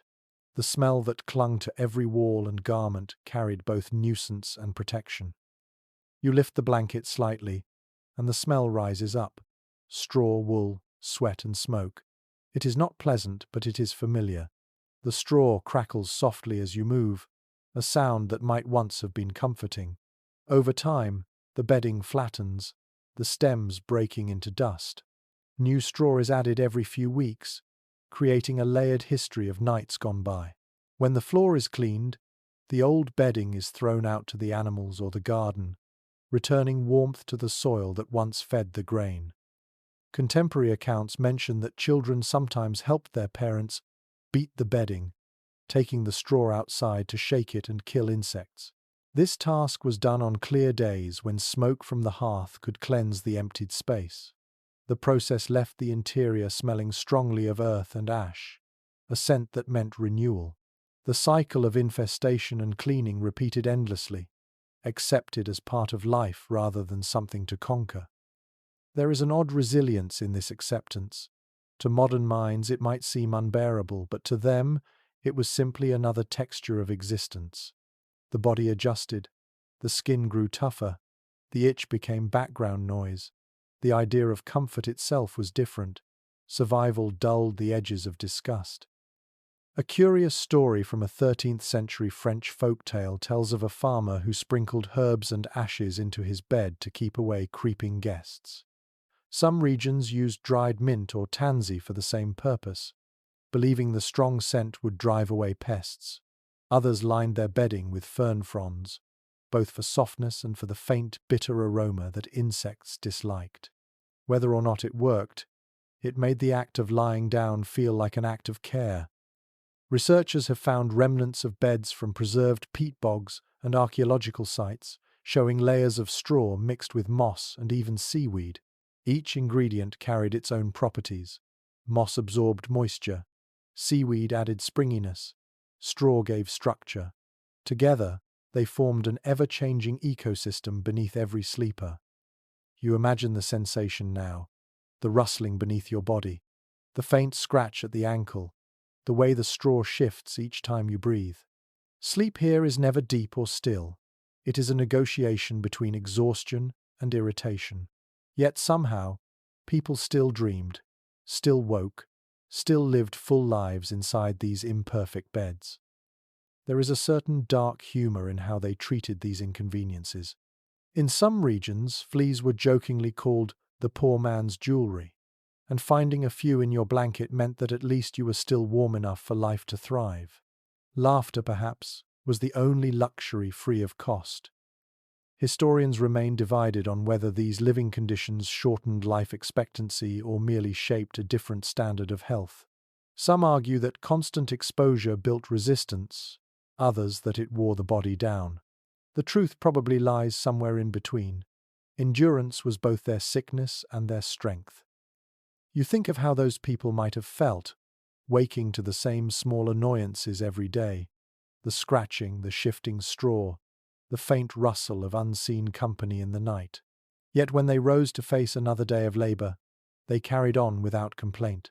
The body learned to coexist with discomfort, the way the mind learned to coexist with fear of the cold. A peculiar superstition from the British Isles claimed that fleas carried away illness if you allowed them to bite freely for one night each month.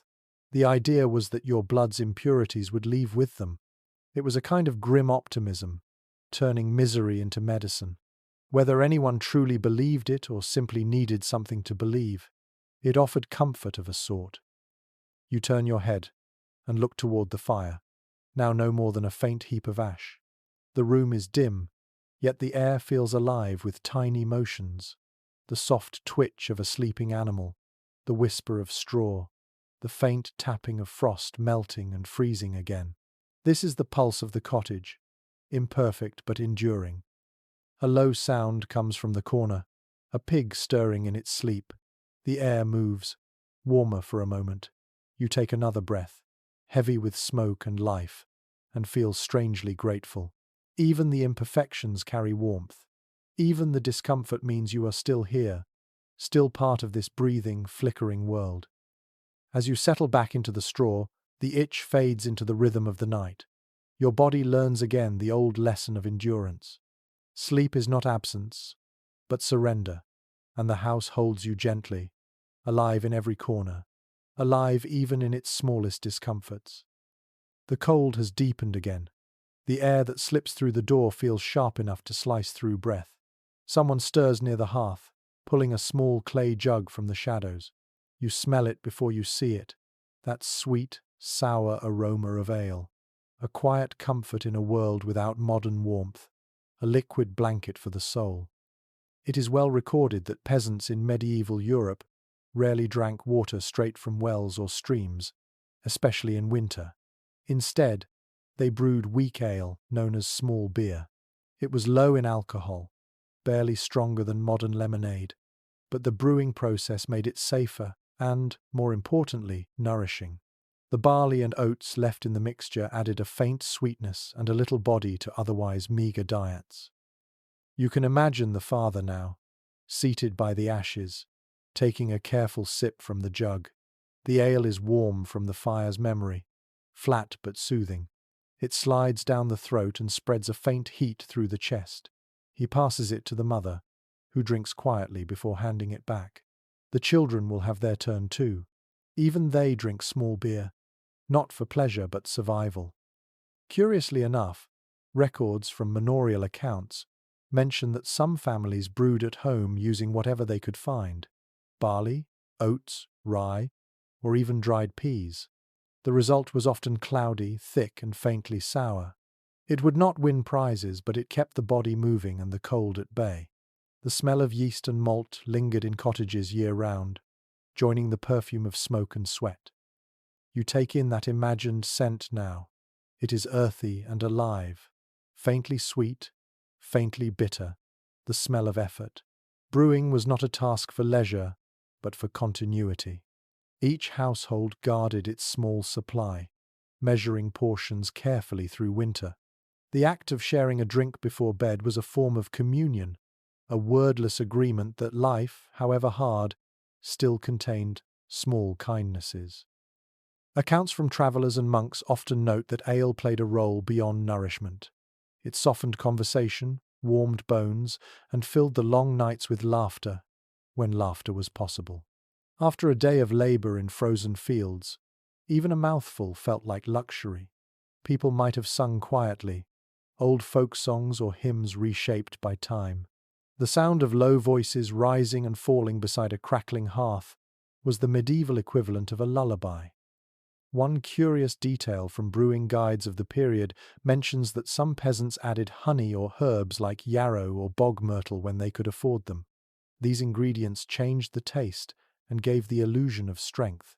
A few believed they had medicinal powers, capable of protecting against fever or melancholy. Perhaps they did, if only in spirit. Researchers have found that communal drinking was one of the few times when daily hierarchy softened. The same ale that the father drank, the child could taste too. The same warmth spread through everybody. In those small, smoky rooms, social distance melted. Everyone for a moment shared the same comfort. You imagine how it must have felt to cradle that small jug between cold hands. The clay holds faint warmth from the fire, the liquid within thicker than water, a touch of bitterness and life in every swallow. The father leans back, his breath easing. The mother smiles faintly, her shoulders relaxing under layers of wool. Around them, the children drowse again, faces rosy in the dim light. A peculiar superstition held that spilling ale on the hearth before sleep would please the household spirits and keep the fire alive through the night. Some families poured a few drops each evening, a simple act of gratitude. To them, warmth was a gift that deserved acknowledgement, whether given by God, luck, or their own hands. Scholars continue to debate whether alcohol consumption in peasant life was more comfort or crutch. Some claim it dulled the senses and made hardship bearable. Others see it as part of their cultural resilience, a shared ritual that connected labor, faith, and rest. Both ideas carry truth. When nights lasted 14 hours, and the cold pressed against every stone, anything that softened the edge of awareness was mercy. The dog shifts beside the fire, one paw twitching as it dreams. The father places the jug aside and lies down again, wrapping an arm around his wife. The faint smell of ale lingers in the air, mixing with smoke and wool. Outside, the wind has quieted. Even the frost seems to pause, listening. You feel the heat from the ale still spreading through your chest, even as the room cools again. The drink's warmth is not strong enough to last, but it leaves behind something gentler, a calm hum that settles between ribs. The world feels smaller now, more manageable. The darkness outside might stretch forever, but inside, there is still flavor, still ritual, still meaning. The fire's glow deepens to embers. The family breathes in slow rhythm, their bodies heavy with exhaustion and faint warmth. For a moment, time feels thick, suspended like the last wisp of steam above the jug. You close your eyes and listen to the silence that follows, not empty, but full of presence. The warmth of ale, the weight of blankets, the soft chorus of breath all combine into one steady pulse. Sleep comes easily now, not as escape but as agreement with the night. You exhale softly, and in that breath lies centuries of gratitude for every small comfort that ever helped humanity survive the cold. The night folds back in, quiet and immense. The cottage feels smaller now, wrapped tightly in frost. You can sense the change in the air, that brittle stillness that comes when temperatures fall to their cruelest. The fire glows faintly, a trembling heart of red beneath its ash blanket. In the dimness, you hear a sound that has nothing to do with wind or wood, the faint murmur of prayer. It is well known from surviving letters and sermons that medieval peasants prayed before bed, not only out of faith but out of fear. Night was a time of uncertainty. Darkness carried both physical and spiritual threats. A freezing wind could steal life as swiftly as a fever, and invisible dangers seemed to move just beyond the firelight. To close one's eyes, without a blessing, felt reckless. You watch as the father, sitting upright on his straw bed, makes the sign of the cross. His fingers are cracked, the nails blackened with work, but the motion is slow and deliberate. His lips move silently, forming words passed down from parents and priests alike. He prays for the fire to hold, for the walls to stand, for the children to wake again when morning comes. Curiously enough, bedtime prayers in rural communities were often mixed with folk charms. A whispered plea to the Virgin might be followed by a murmured rhyme against frost or spirits. A small cross drawn on the hearthstone, a bit of salt scattered near the door, or an iron knife placed beneath the bed were all common protections. To modernize, it seems like superstition. To them, it was balance, faith for the soul, precaution for the body. In parts of northern Europe, families invoked Saint Brigid, guardian of the hearth, believed to walk the land on cold nights blessing fires. In Italy and France, Saint Nicholas or Saint Genevieve might be called upon for safety. Each village had its patron, its ritual, its tiny act of defiance against the long reach of darkness. A curious note in an old parish record describes a family who carved a cross into the beam above their bed each winter, renewing it every year. They believed the mark would absorb the cold and hold it there, away from their bodies. The beam, blackened with smoke, still bears faint traces of those crosses centuries later. Researchers continue to discuss whether these nightly rituals arose more from religion or from simple habit. In a world where danger lurked in both illness and storm, dividing spiritual and practical safety made little sense. Every gesture mattered, every word spoken to the air offered comfort. To speak a prayer aloud was to make warmth out of breath. You can hear it now, the mother's voice, low and rhythmic, reciting words in Latin she does not fully understand. In manus tuas, Domine, into your hands, O Lord. The sound fills the room like another form of light. The children stir and murmur half in imitation, their small hands crossing themselves with sleepy devotion. One peculiar charm mentioned in a 14th century collection of household remedies advised saying a blessing while facing each corner of the room before sleep. The motion symbolized sealing the home from evil. Whether anyone expected it to truly work mattered less than the calm it brought. In the act of circling the room, one acknowledged its boundaries, its safety. The cottage itself became a prayer. The wind outside moans faintly through the thatch, and the sound makes the mother pause. She glances toward the door, her eyes catching the faint reflection of the embers. For a heartbeat, she listens.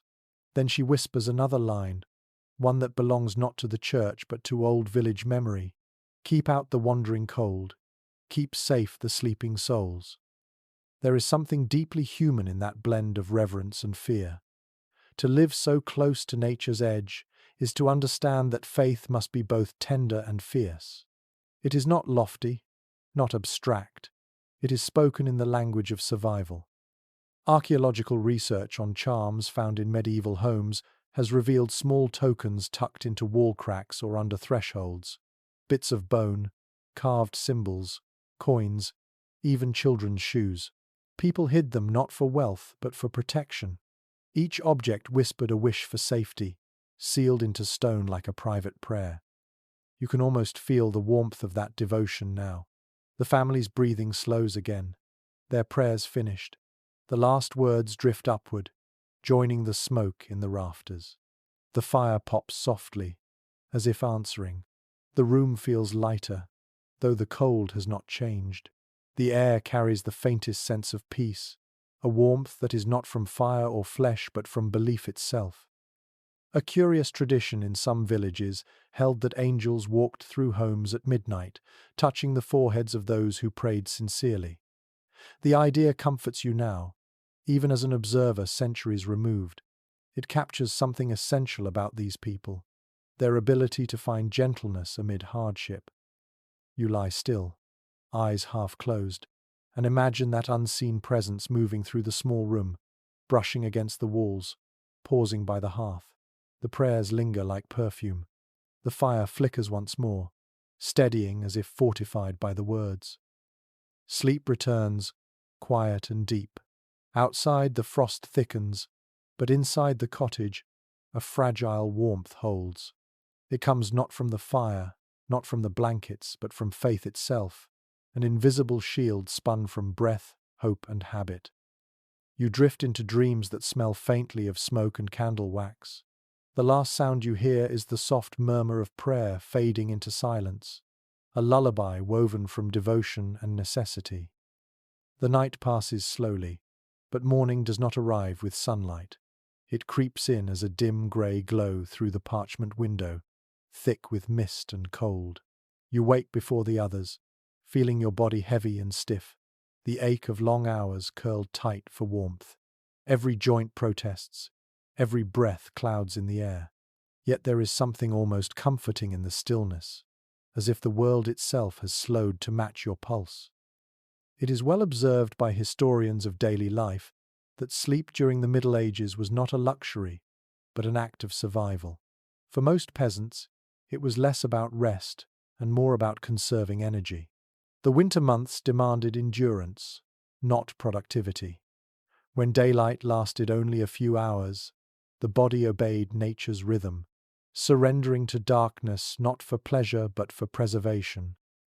You sit up slightly, the blanket sliding off your shoulders. The cold rushes in instantly, biting against your skin. It feels like the air is made of knives. The fire has gone out, leaving behind a mound of pale ash and a few dark stones that still hold traces of heat. Your breath rises in clouds, visible proof of life in a house that feels almost frozen. Curiously, the body's own reaction to this cold was part of its defense. Studies of historical living conditions show that constant low temperatures slowed metabolism and reduced hunger, allowing people to endure longer periods with less food. In this sense, sleep was nature's rationing system, a way for the poor to stretch meager supplies through endless winters. You glance toward the family still sleeping. The mother and father lie pressed close, their hands intertwined even in dreams. The children have burrowed deep into the straw, their faces hidden, only the tops of their wool caps visible. Their breath mingles with that of the animals behind the low partition, rising in faint mist. The entire room seems to breathe together, one long exhale of endurance. A curious account written by a 15th century monk describes sleep as a small death that saves. He observed that peasants in winter seemed to live half their lives asleep, resting not from fatigue but from necessity. To remain awake too long was to burn precious energy, to invite hunger sooner. Sleep became a kind of wisdom, You lie back down for a moment, listening to the strange quiet that follows a night of cold.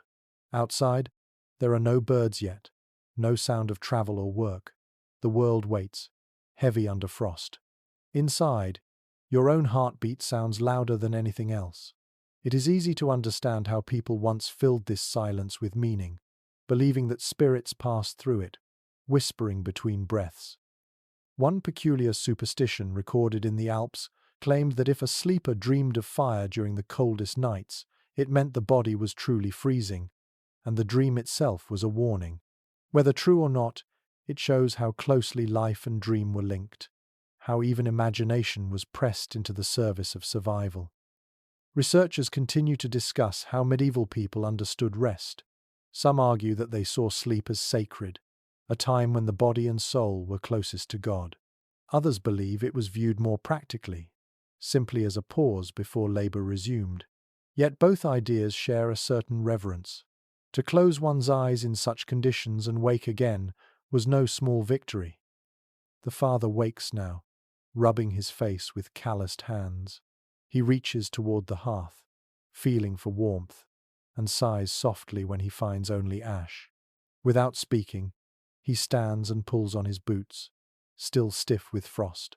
He steps outside into the white air, returning moments later with a few splinters of wood and a small sack of dried peat. The routine is automatic, half prayer, half labor. As the fire begins to crackle again, faint orange light spreads across the walls. The sound is soothing, a small rhythm that fills the silence. The mother stirs, pulling the blanket tighter around the children. You can see her face now, pale but calm, her breath catching the light. She wakes not with complaint, but with acceptance. It was common for peasants to begin their mornings in darkness, tending fires and animals before dawn. The coldest hours, just before sunrise, were often the most dangerous. Frost could bite fingers before one realized it. Still, they moved through the motions with quiet persistence, a rhythm shaped by years of repetition. A curious line from a 14th-century prayer book reads, "He who endures the cold endures God's trial." The phrase captures the spirit of this life perfectly. Endurance was not only physical but moral, a kind of devotion through suffering. Warmth was not expected, it was earned. The fire grows stronger, painting the stones in amber again. The dog stirs first, stretching before curling closer to the flames. The goat shakes itself awake, and the soft clatter of its hooves fills the room. The smell of smoke rises, mixed with the faint sweetness of peat. Slowly, life returns to the cottage. You watch as the father breaks a crust of frozen bread, warming it near the fire before sharing it among the family. No one speaks at first. Their faces glow faintly, eyes half closed, caught between fatigue and gratitude. To eat, to breathe, to feel heat again, these are prayers answered without words. A curious thought crosses your mind. Perhaps sleep, to them, was not escape, but transformation. The body shut down to protect itself. The mind drifted inward to forget the cold, and waking became resurrection. Every morning was a small miracle. The light through the window brightens slightly, revealing the frost glittering on the floor stones. The air is still cold enough to sting your nose, but it feels different now, gentler somehow. The fire crackles, the house sighs, and the long night gives way to another day. You close your eyes for a final moment before rising, feeling the faint warmth against your skin.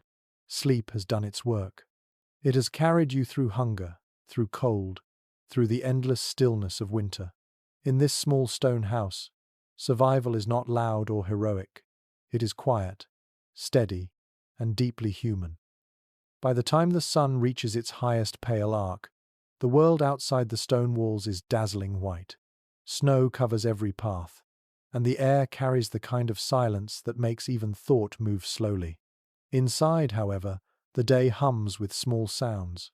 The clink of an iron pot, the thud of a log against the hearth, the low moo of the cow shifting in its corner. It is a living quiet, not emptiness but rhythm. You rest against the wall, listening, Each sound seems magnified in the stillness. The drip of melted frost from the roof, the faint creak of ropes on the bed, the sigh of breath escaping through chapped lips. These noises create the music of a medieval village, the song of endurance beneath snow. It is well noted by travelers and chroniclers that winter nights in the countryside carried their own soundscape. With no carriages, no distant roads, no hum of industry, the world was reduced to its essentials: wind, wood, and the voices of animals. The human ear became sensitive to every nuance. You could tell the weather's change by how the rafters shifted or how the dog's breathing altered near the door. Curiously enough, people sometimes spoke of the night as having layers of sound. The first was the obvious one: wind and movement. The second belonged to the house itself, the living timbers expanding and contracting with the cold. The third was softer still, what they called the hush, the silence that came when even wind froze. In that silence, many claimed they could hear God thinking. You can almost hear it now, the faint thrum of life contained within these thick walls. The father hums quietly as he sharpens a blade. The mother stirs the pot of thin porridge, the spoons scraping softly against iron. The children play with bits of straw, inventing stories from their own imagination. Every sound feels intimate, deliberate. Archaeological studies and written records suggest that sound carried differently in these homes. The low ceilings and smoke-filled air softened echoes, wrapping every noise in warmth. Conversations rarely travelled far. The next cottage over might be invisible in the snow, and inaudible too. Each family existed in its own small sphere of sound, enclosed by stone and frost. One peculiar tradition noted in some parts of rural France involved placing a small bell on the door latch at night. The tinkling sound served as both alarm and comfort. If it rang suddenly, it might mean wind had forced the door open or that something larger, perhaps an animal or a thief, had tried to enter. More often, it simply chimed softly when the door moved with the draft, a reminder that the world outside still breathed. Researchers have found that medieval villagers were unusually attuned to these small cues. The sound of cracking ice meant danger to livestock. The quietness of a barn meant illness among animals.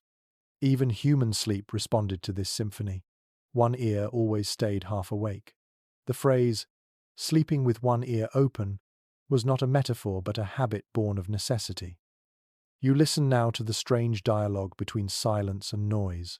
The fire snaps suddenly, releasing a tiny burst of sparks. The mother laughs softly when one lands near her hand. The goat bleats once, as if in conversation. Then everything falls quiet again, as though the house itself is thinking. A curious note found in a 17th century collection of folklore describes villagers believing that certain sounds predicted weather. The loud popping of a fire meant frost was coming. A creaking roof foretold snow. The sound of dripping water in the middle of the night was a sign of thaw. People did not fear these noises. They interpreted them as conversation between the elements and their homes. You can almost feel that old intuition stirring in you. The more you listen, the more you sense a kind of meaning in the air. The cold itself has a sound, a brittle vibration, like thin glass touched by wind. Each breath you take adds to it, a small contribution to the living silence of winter. The father begins to hum again, a tune without melody, just a repetition of low notes. Perhaps it is a working song from the fields, or a hymn half remembered. His voice blends with the crackle of fire until the two are indistinguishable. The mother joins him for a moment, her tones softer, lilting. The children smile but stay quiet. It is not a song to perform but to inhabit. Curiously, some historians think these quiet household sounds formed a kind of emotional glue. They provided comfort, a rhythm for thought and work. Silence, too, had meaning. It was not emptiness, but peace, a rare state in a world filled with labor. You lie back against the cold wall, eyes half closed, and listen again. You can hear the heartbeat of the house now. Fire, breath, the slow shuffle of animals, the faint hum of voices. Outside, wind brushes across the snow. adding its distant whisper.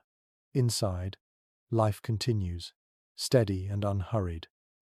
The longer you listen, the more it feels like a single organism breathing. The people, the walls, the animals, the fire, all sharing one slow rhythm. This is what kept them alive through endless winters. Not only fire or food, but the deep awareness that they were never truly alone in the dark. As the fire brightens again, shadows move along the walls, their flickering dance matching the sound of the wind outside. The house groans once as the frost tightens its grip, and you realize that even the stones have their own voice. Everything here speaks, if you are quiet enough to hear. You close your eyes and let those sounds settle over you, soft and patient. The cottage hums like an ancient lullaby, and for the first time, the cold seems almost kind. The day fades again, and with it comes the long stretch of night that defines the rhythm of winter. The family settles once more near the hearth, the fire small but steady. The children lean against their mother's side, half asleep already, while the father mends a broken strap by the firelight. The smell of smoke and wool fills the air, and you realize that even love has its own warmth here, measured in quiet gestures rather than words. It is well known from parish marriage records and travellers' accounts that medieval homes offered little privacy. Families lived, worked, and slept in the same space, so the closeness of night brought both comfort and complication. Marriage in such a world was not the affair of candlelit rooms or whispered vows, but of survival, companionship, and the sharing of heat. Curiously, many peasant couples viewed marriage as both sacred and practical. A husband and wife were partners in labor before anything else. Their bond was tested daily by hunger, cold, and the relentless rhythm of work. Yet at night, when the fields slept and the world shrank to the size of a single room, they found something tender amid necessity. You can imagine the intimacy of shared warmth, not the romance of soft words, but the simple connection of two bodies sheltering each other.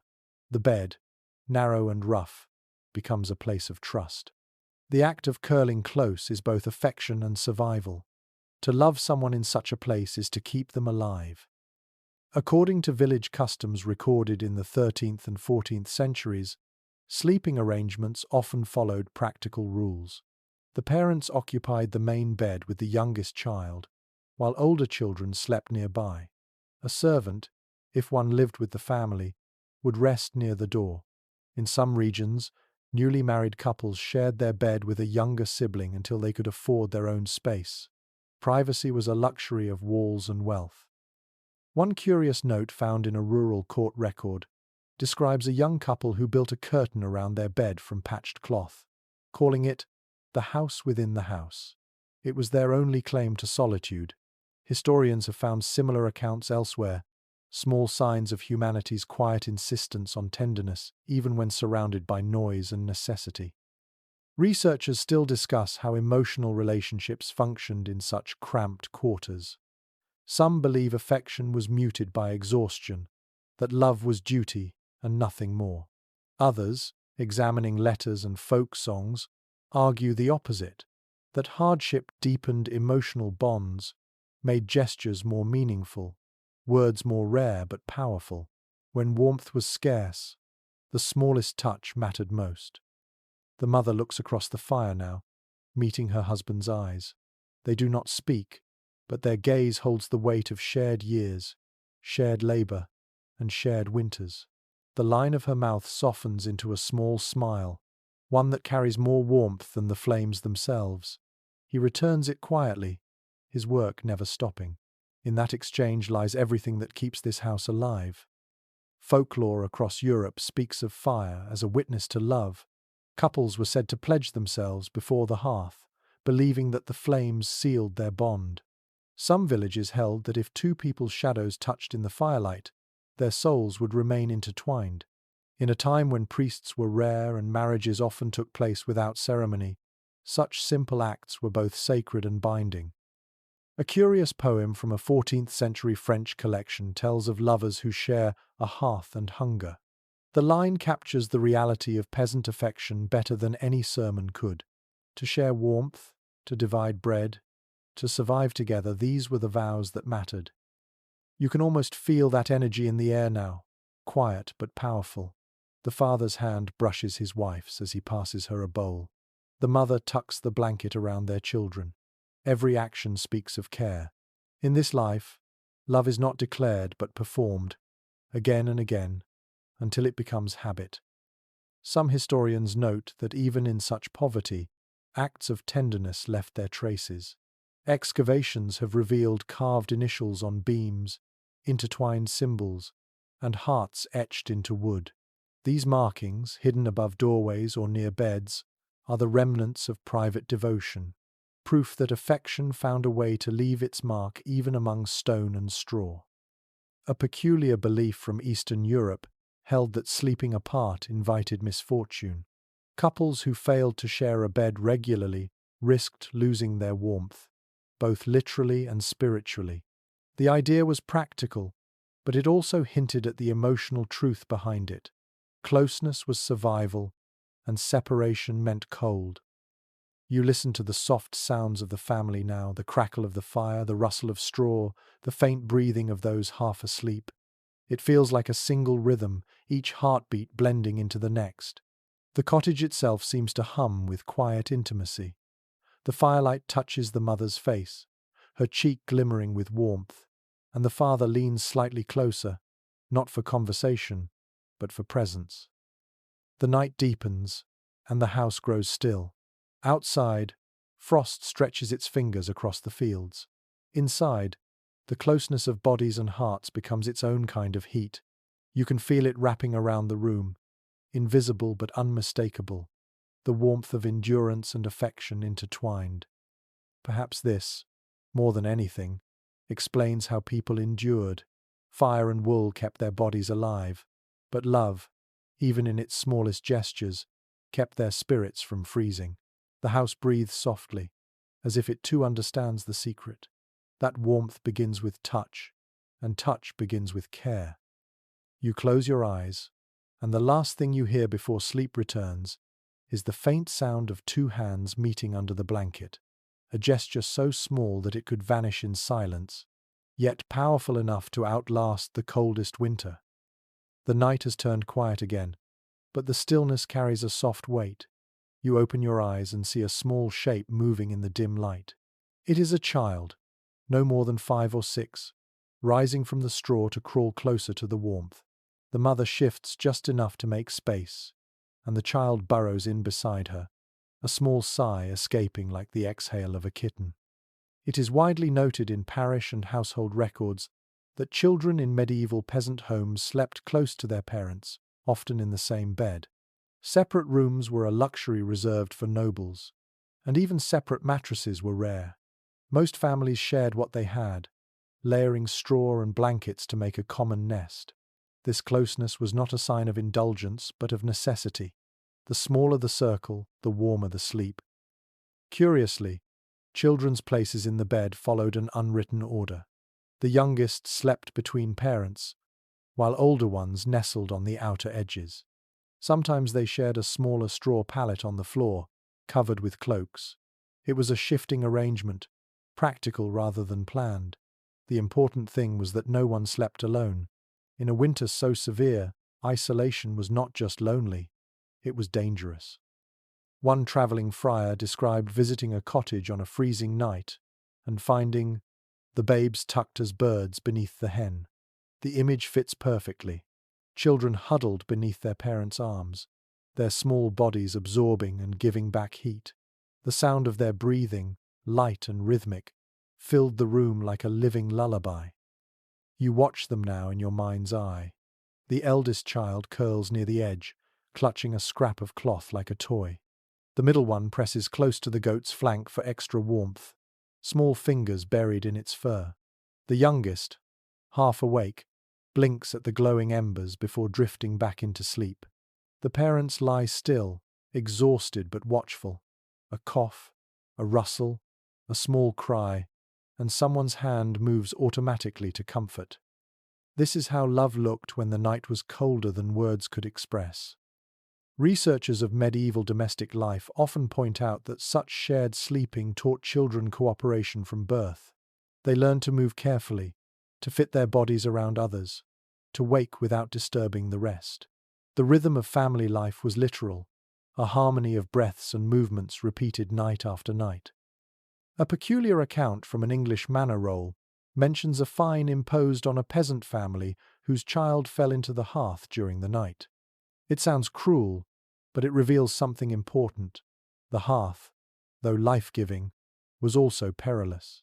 Parents kept their youngest close not just for warmth but for safety. A single spark could turn sleep into tragedy. Curiously enough, lullabies from the era often spoke of both warmth and fear. "Sleep, my heart, till the frost is gone," one old verse begins, "and angels guard the fire till dawn." These songs were not only for comfort but for courage. They told children that the dark would end, that the fire would hold, that their parents' arms were a shield against everything outside. You can almost hear one now, hummed softly into the smoky air. The mother's voice carries the rhythm of a heartbeat, low and steady. The words are simple, but their weight fills the room. Even the animals seem to settle as the melody fades. Historians debate how childhood itself was perceived in these centuries. Some argue that children were treated as small adults, expected to work and obey from an early age. Others believe that within the warmth of homes like this, affection flowed freely, expressed not in grand gestures but in protection and closeness. The truth, as always, is both. In a world where survival was a family task, love was work, and work was love. One curious custom recorded in Scandinavia describes parents giving each child a smooth stone from the hearth at bedtime, warmed briefly in the coals and wrapped in cloth. The child held it against their stomach until sleep came. It was believed to comfort them through the night, a small piece of the fire's strength transferred by touch. You can imagine the glow of such stones, fading slowly, carrying whispers of warmth into dreams. The family here has no such luxury, only the heat of their bodies and the weight of their togetherness. Yet the effect is the same. The children sleep soundly, the youngest murmuring something indistinct before drifting deeper. The mother brushes a strand of hair from the child's forehead. The father's arm stays outstretched, forming a protective barrier between them and the world. Researchers have noted that parents often checked their children's breath in the middle of the night, a quiet instinct born of fear. Sudden death in infants was not uncommon, and with cold, hunger, and sickness always near, vigilance became second nature. To hear a child's soft exhale was reassurance enough to rest again. Outside, the snow thickens. The wind pushes softly against the door but fails to enter. Inside, warmth lingers. The room smells of sleep itself, smoke, wool, and the faint sweetness of straw. The air is heavy but safe. You close your eyes and feel that same peace settle around you. The breath of the children blends with the breathing of the animals, the soft crack of cooling wood, and the sigh of the parents drifting into rest. This is not comfort as we know it. It is something older, more primal. It is the knowledge that warmth survives when shared. You listen to the small sounds of their sleep until the rhythm carries you too. The house fades into quiet, the world into stillness. And somewhere, under the weight of frost and centuries, a child dreams beside the firelight, the same way children always have safe, warm, and loved. The night wears on, and the cottage settles into the kind of silence that feels thick enough to touch. You stir slightly, and the air moves around you heavy with scent. It is not unpleasant, but layered, rich with the story of everything that happens in this small space. The smell of smoke and peat, wool and sweat, dried herbs, old straw, and the faint sweetness of baked grain all blend into something unmistakably human. It is the smell of life contained within stone. It is well noted in accounts by travellers and early natural philosophers that the scent of a medieval home was impossible to forget. Those who visited peasant cottages often wrote that they smelled of earth and breath. There was no perfume strong enough to mask it, no soap to erase it. The fire burned constantly, and everything hair, cloth, skin absorbed its smoke until even the air felt like it had weight. Yet for those who lived here, this was not filth or discomfort. It was familiarity, the perfume of survival. Curiously, not all smells were accidental. Some were deliberately added to fight the less welcome ones. Dried mint, sage, or lavender were hung from the rafters. The mother of the household would scatter herbs near the hearth or crush juniper needles in her hands before sweeping. The sharp scent cut through the smoke and gave the room a fleeting freshness, though the effect rarely lasted long. A peculiar description written by a visiting priest in the early 15th century tells of stepping into a home so smoky that he could not see the faces within until his eyes adjusted. He complained of watering eyes and the taste of soot on his tongue, but admitted that the warmth therein is the warmth of good people. His words, half critical and half admiring, capture the paradox of such places. Unbearable to outsiders, indispensable to those within. Researchers of sensory history have suggested that smell shaped memory more powerfully in this era than sight. Light was scarce, color faded quickly, but scent lingered, marking each season. The smell of burning peat meant winter. The smell of drying grain meant harvest. Even people were identified by scent. The shepherd, the baker, the tanner, each with their own trace of livelihood. Inside the cottage, these aromas mingled until they formed an identity, the fragrance of a single life shared by many. You breathe in now, tasting that air in your imagination. It is warm, thick, and textured, almost tangible. The smoke scratches your throat, but the sweetness of straw softens it. Beneath it all, there is the faint tang of sweat, salt, and ash, the scent of bodies that have worked, eaten, and slept side by side for years. To modern senses it might feel oppressive, but to them it meant comfort. To smell the fire was to know it still burned. A curious piece of folklore from the Low Countries claimed that good hearth smoke kept evil spirits away. People believed that clear air invited mischief, while smoke made the house opaque to wandering ghosts. Some families even thanked the smoke aloud before bed, saying it guarded both fire and dreams. Whether the smoke truly protected or not, it gave the invisible a name and purpose. Archaeological evidence shows that the soot inside these cottages accumulated over centuries, turning ceilings and beams almost black. Yet the soot preserved the wood, sealing it from rot and insects. The same substance that choked lungs also saved homes. The balance between harm and help was constant, and people learned to live inside it as naturally as breathing. You imagine the family now, asleep within this living cloud of scent. The father's cloak smells of hay and damp leather, the mother's blanket of wool and milk, the children's hair faintly of the goat they sleep beside. These odors are not separate from them but part of their identity, proof of what they love and depend on. When one member leaves for a journey or pilgrimage, the absence of their smell lingers like silence. Some experts have noted that smell served as emotional language long before words could express it. To breathe the same air as your family, your animals, your home was to belong. There was comfort in familiarity, even when it was pungent. In a time without perfumes or soaps, the scent of smoke and sweat became the scent of love itself. A curious household practice recorded in village notes from Normandy describes airing bedding on rare sunny days. Families carried their straw mats outside and let the cold wind whip through them.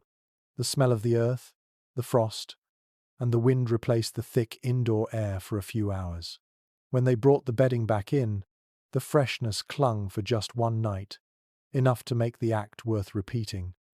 You can almost feel that difference now, the contrast between the crisp outside air and the smoky warmth within. The two worlds meet at the doorway each time it opens, trading scents like polite guests.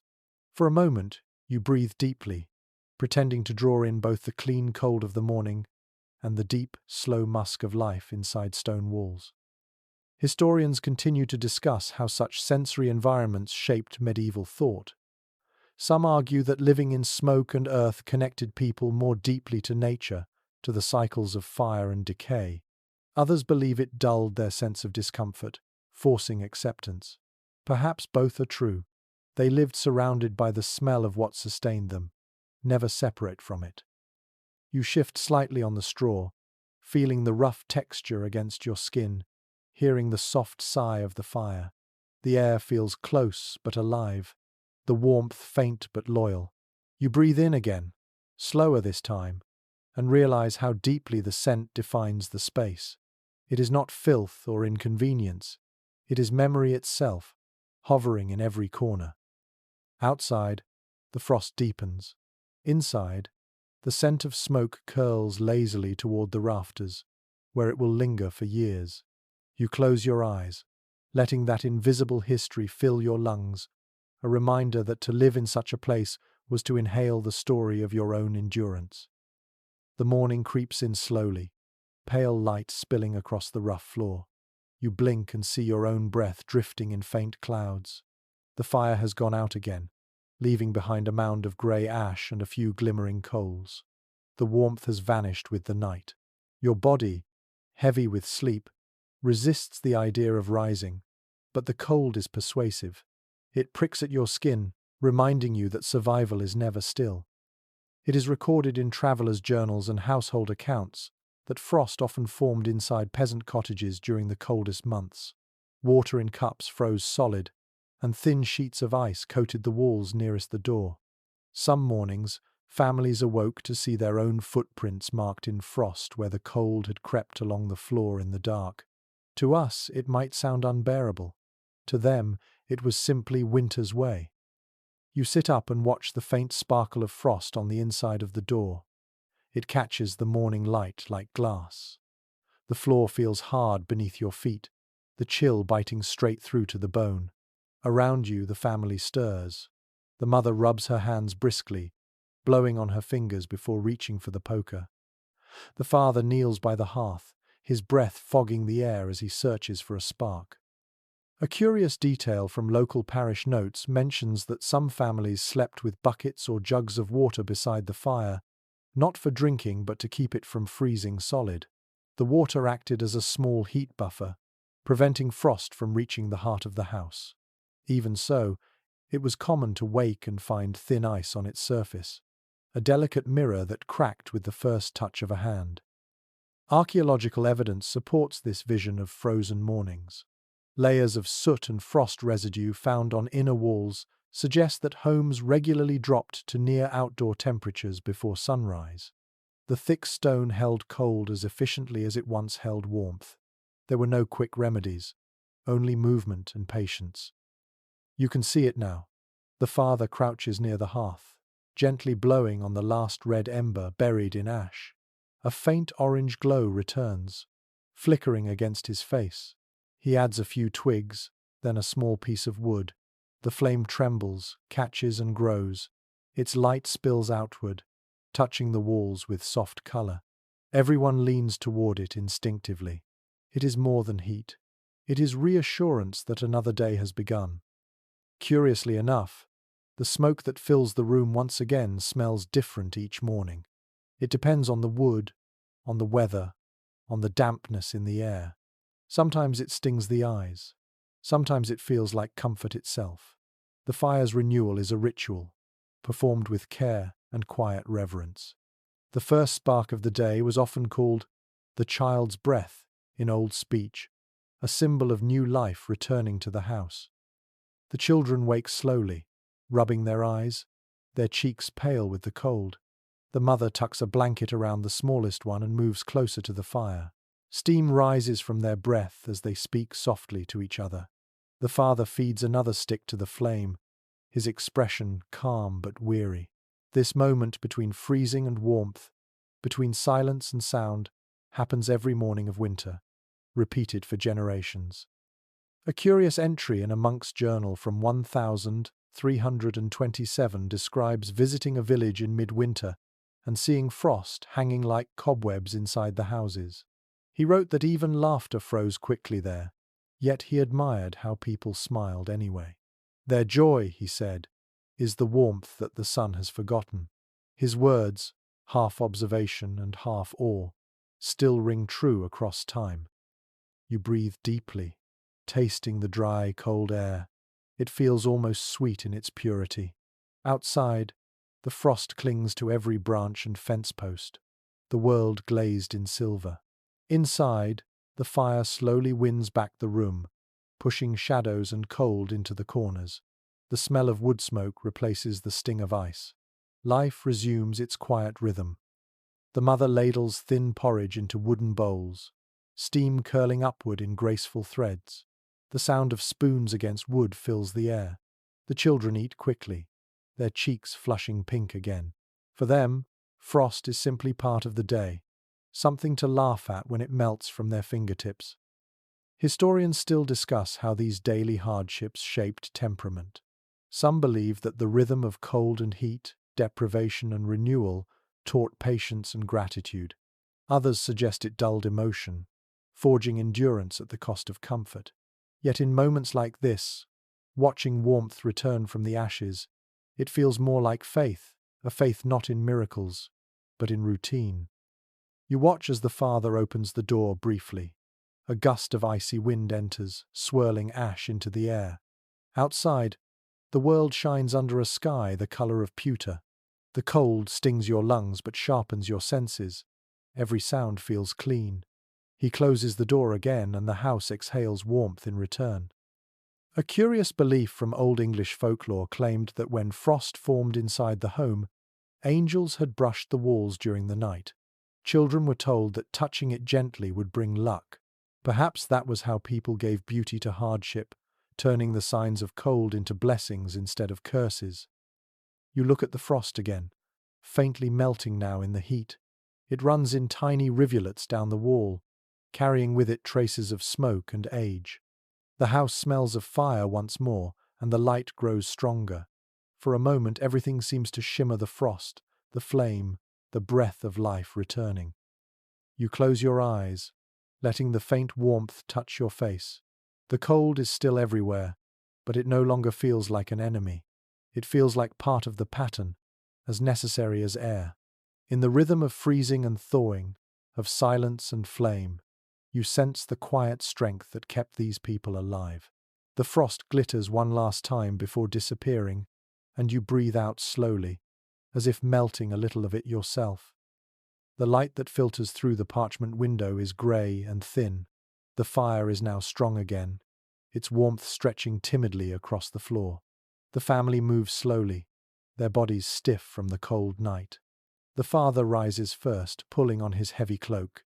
He kneels by the hearth, stirring the embers into bright flame. The mother follows, wrapping a scarf around her head as she reaches for a wooden bowl filled with grain. The air hums with the faint rhythm of morning chores. It was common practice in rural Europe for families to begin their days long before the sun rose fully. Winter daylight was precious, too brief to waste. The first task was always the same: revive the fire, for without it nothing else could happen.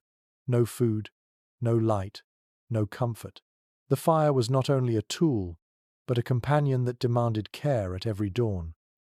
A curious entry in a 15th century household manual reminds readers to feed the flame as one feeds the soul, with patience and breath. The line feels poetic now, but it was meant literally. To coax a coal into life, one needed slow, steady breath, the kind that came only with practice. Each family member knew the rhythm of this ritual, as essential as prayer. You watch the process unfold in your mind. The father adds kindling. The mother blows gently until the faint orange turns to gold. The smoke rises, twisting lazily toward the roof. Soon the pot is set over the flame, filled with yesterday's broth and a handful of oats. The smell spreads through the room, heavy and sweet. The first meal of the day is small but sacred. Researchers studying medieval households often point out that mornings began in silence. Voices were kept low out of habit, perhaps out of respect for the fragility of the fire.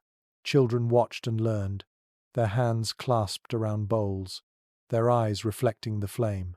The house warmed not only through heat but through motion, every breath, every stirred pot, every shared glance. Curiously enough, warmth was also a form of social order. The place nearest the fire belonged to the one working it, usually the mother. The father stood behind her or beside the door, preparing tools or food for the animals. The children stayed farther back, their job to wait until called. Everyone had a place in the choreography of mourning, an unspoken understanding of what must come first. A peculiar detail in an account from a German village tells of families who placed their bare feet near the hearthstones as soon as the fire was alive. The heat against cold skin was said to wake the body faster than food. Some believed it strengthened the heart. Whether superstition or simple pleasure, the ritual gave the day its beginning. You can almost feel that warmth spreading through the room now, slow but sure. The walls, once cold as river stones, begin to exhale their stored chill. The air fills with the scent of wood smoke and oatmeal. The frost on the window softens, dripping into small trails that catch the light. It is a moment of quiet victory, repeated every day for centuries. Historians of daily life have long debated whether medieval mornings carried hope or resignation.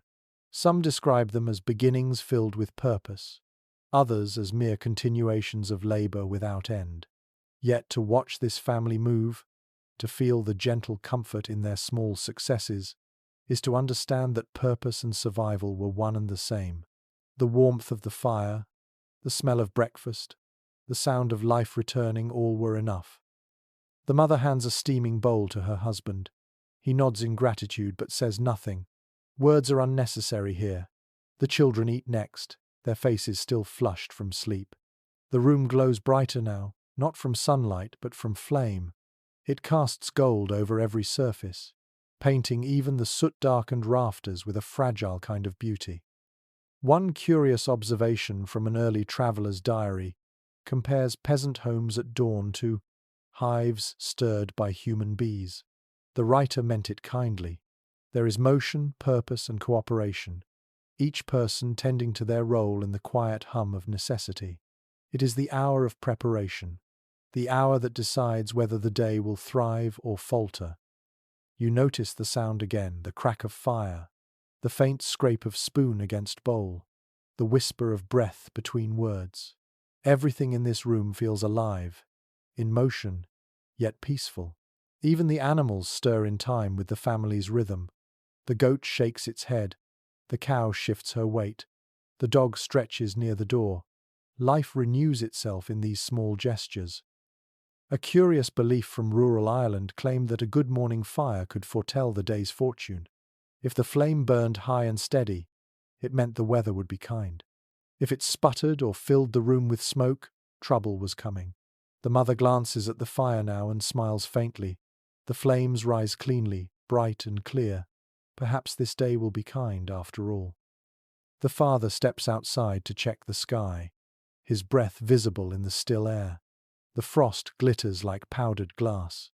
He stands there for a long moment, letting the light touch his face, before closing the door behind him. Inside, the warmth holds steady. The family continues their quiet work, bound together by habit, need, and something gentler still, contentment. You breathe in the scent of smoke and grain, letting it fill your senses. The cold still lingers at the edges of the room, but it is no longer the master here. The fire hums softly, a promise renewed. You realize that in the endless repetition of mornings like this, entire generations found meaning. The house has survived another night, and that is enough. Evening returns sooner than expected, as it always does in winter. The light fades quickly, slipping through the cracks of the roof and turning the air the color of pewter. The cold creeps back into the stones, patient and familiar. But tonight feels different. The air hums with something rare, a faint vibration of anticipation. It is a feast night, one of the few times when warmth belongs to everyone. It is well recorded in both parish chronicles and manor logs that winter festivals were the heartbeats of medieval life. After weeks of meager meals and silence, the village would gather its strength to celebrate. These moments of abundance, often tied to holy days or harvest ends, were less about luxury and more about remembering joy. Food, drink, Firelight and laughter replaced the daily monotony of endurance. Inside the cottage, the family prepares early. The father has returned from the fields with a small joint of salted meat, precious as treasure. The mother grinds grain into coarse flour, mixing it with honey and milk for bread. The smell of roasting fat and yeast fills the air, blending with smoke and transforming the small space into something almost sacred. Curiously, on feast nights, the fire was fed generously. Wood that would normally be rationed was burned freely, and the flames leapt higher, washing the walls with orange light. The glow reached even the darkest corners, and for once, no one cared if the smoke stung their eyes. Warmth itself became a symbol of gratitude. A peculiar entry in a 14th-century household ledger describes how families saved scraps of dried fruit or nuts all year for these evenings. Mixed into bread or porridge, they became treats fit for celebration. Children would wait all day for that moment, hands clasped, the scent teasing their hunger.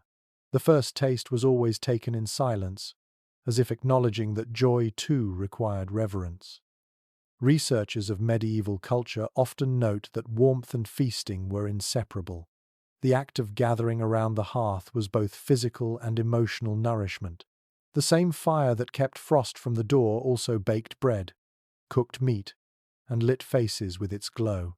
In this shared light, families felt larger than they were, connected not just by blood but by the shared rhythm of survival.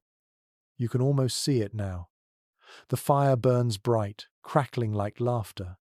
The children sit cross-legged on the floor, their eyes wide as the father turns the meat over the flames.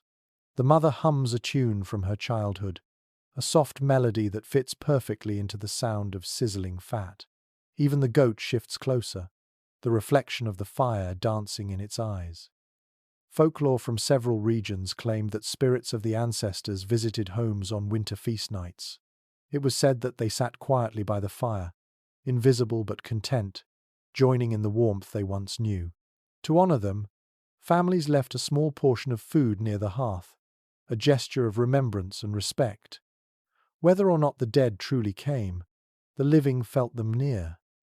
A curious detail from an old French sermon advises that to eat well on a cold night is to praise the Lord for fire. It might sound quaint, but the theology of warmth ran deep in peasant faith. The ability to heat a meal, to share it, to laugh together in the face of hardship, these were seen as signs of divine mercy. As the meal begins, the father cuts small portions carefully, handing each to the family. No one eats quickly. Each bite is savored, as though tasting the sun itself. The fire throws gold across their faces, and for a moment, the cottage seems to expand, large enough to hold the whole world. Outside, snow falls softly. The wind has died, leaving the night still. The faint light from other cottages flickers in the distance, each one a tiny echo of this same ritual. Somewhere, a bell rings faintly from the church tower. Its tone travels through the frost, clear and sweet, and settles like a blessing over the village. Historians have often wondered how such simple gatherings could leave such deep impressions. Perhaps it is because warmth, once shared, becomes memory. Each feast night etched itself into the heart, carried through the long, empty weeks that followed. The laughter of this evening will return in the darkest hours of February, when cold and hunger press hardest. Memory itself becomes a second fire. You watch as the family finishes their meal. The father leans back, smiling quietly. The mother wipes her hands on her apron, her eyes soft with satisfaction. The children giggle at nothing in particular, full of warmth and food. The fire burns lower now, its light calmer, gentler. Someone begins to hum again, a slow tune that fills the room with drowsy contentment. A curious note from an old Scandinavian proverb says, "The fire that laughs tonight will remember you tomorrow." Perhaps the villagers believed their hearths held a kind of spirit, one that responded to kindness and joy. You imagine the flames flickering as if listening, the smoke curling upward like breath made visible. The night deepens. The feast is done. The family draws close again, lying near the cooling embers. the air still fragrant with roast and wood. Outside, snow keeps falling, but it seems softer now, kinder. The world, for one brief evening, has given back what it took. You breathe in deeply, and the scent of fire and food fills your lungs. Warmth lingers long after the flames die. For the first time in weeks, the night does not feel like survival. It feels like celebration. You close your eyes, hearing the faint sound of laughter echo in the corners.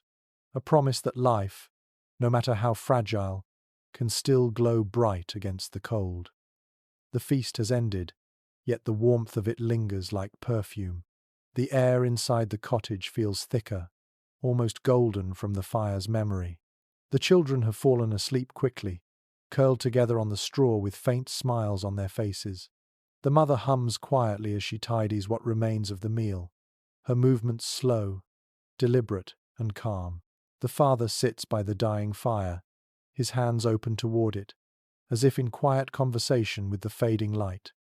It is well attested in chronicles and family letters that after feast nights, a rare sense of peace settled over homes like this. It was not celebration in the grand sense, but something smaller and more profound, a pause, a breath taken between the endless demands of winter. The fire's glow lasted longer on those nights, as if reluctant to leave. The air smells faintly of meat and smoke, but also of rest. Even the animals seem quieter, lulled by the warmth. The cow exhales heavily in its corner, the dog twitches in dream, and the goat shifts once before going still. A single log collapses in the hearth, sending up a soft shower of sparks that fade almost as soon as they appear. You sit in the hush that follows and realize that this quiet is not emptiness. It is fullness, the sound of everything that needs no words. In the Middle Ages, silence was not feared as it is today. It was understood as space, a kind of sacred stillness that followed effort and gratitude alike. A curious detail in a 15th century spiritual guide advises peasants to let their minds cool as the embers do. The phrase feels almost modern in its wisdom. To slow down after labor, to let the heart find its rhythm again, was seen as both moral and physical necessity. Life demanded balance between movement and stillness, sound and silence, heat and cold. You can almost feel that cooling now. The fire no longer roars but murmurs softly, like a river under ice. The faint glow of its last coals turns everything in the room into shades of amber and brown. The shadows of the sleeping family stretch across the walls, delicate and long. Even the air seems to sigh. Historians of medieval domestic life often note that nights like this were when stories were told slowly, in the dark, to the rhythm of a fading fire. The tales were old ones, saints and miracles, foxes and kings, clever wives and wandering spirits. They were not written down but passed along through memory, a chain of spoken warmth stretching across generations. You imagine the father beginning one of those tales, his voice low and rough from years of work. The children, half asleep, murmur responses when the story reaches a familiar part. The mother listens with a faint smile, her hands still busy with her needle, mending a tear in the blanket. The story unfolds like a dream, its words carried on the soft hiss of smoke. A peculiar record from a travelling scholar in the 14th century describes sitting among peasants and listening to their stories, astonished by their detail. He wrote, "Their words move as embers move, glowing brighter with each telling. That is how it feels now, every sentence, another spark, another heartbeat in the dark." You realize that these stories were not only entertainment but protection.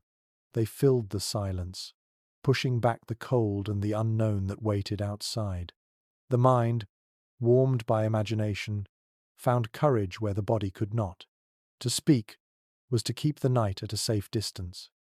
Folklore from rural Ireland tells of homes where it was believed that as long as one person spoke kindly before bed, the house would not freeze. Words themselves were warmth, sound shaping air into comfort. Perhaps that is why the family here seems so calm. Their stories and songs have wrapped them tighter than any blanket could. The fire dwindles further, its glow faint but steady. The father's voice trails off mid-sentence, his head droops slightly. The mother sets her mending aside, stretching her stiff fingers. The room glows with the last color of flame, deep orange fading toward silver. It feels like the world itself is preparing to rest. Researchers have long debated whether medieval people experienced true stillness, surrounded as they were by constant labor and hardship. Yet moments like this answer the question. Stillness was not the absence of struggle, it was its completion. The quiet after work, after hunger, after warmth. This was peace earned, not given. You take a long breath, feeling it echo in your chest. The air has cooled, but the smell of wood smoke and roasted grain still lingers.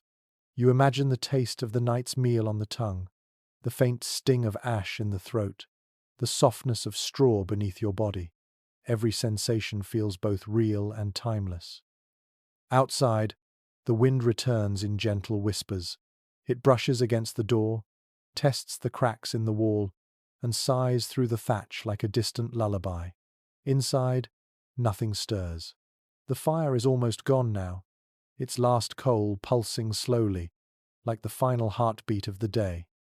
You lie down once more, feeling the straw shift under you, and pull the blanket up to your chin. The air cools against your face while the rest of you remains warm.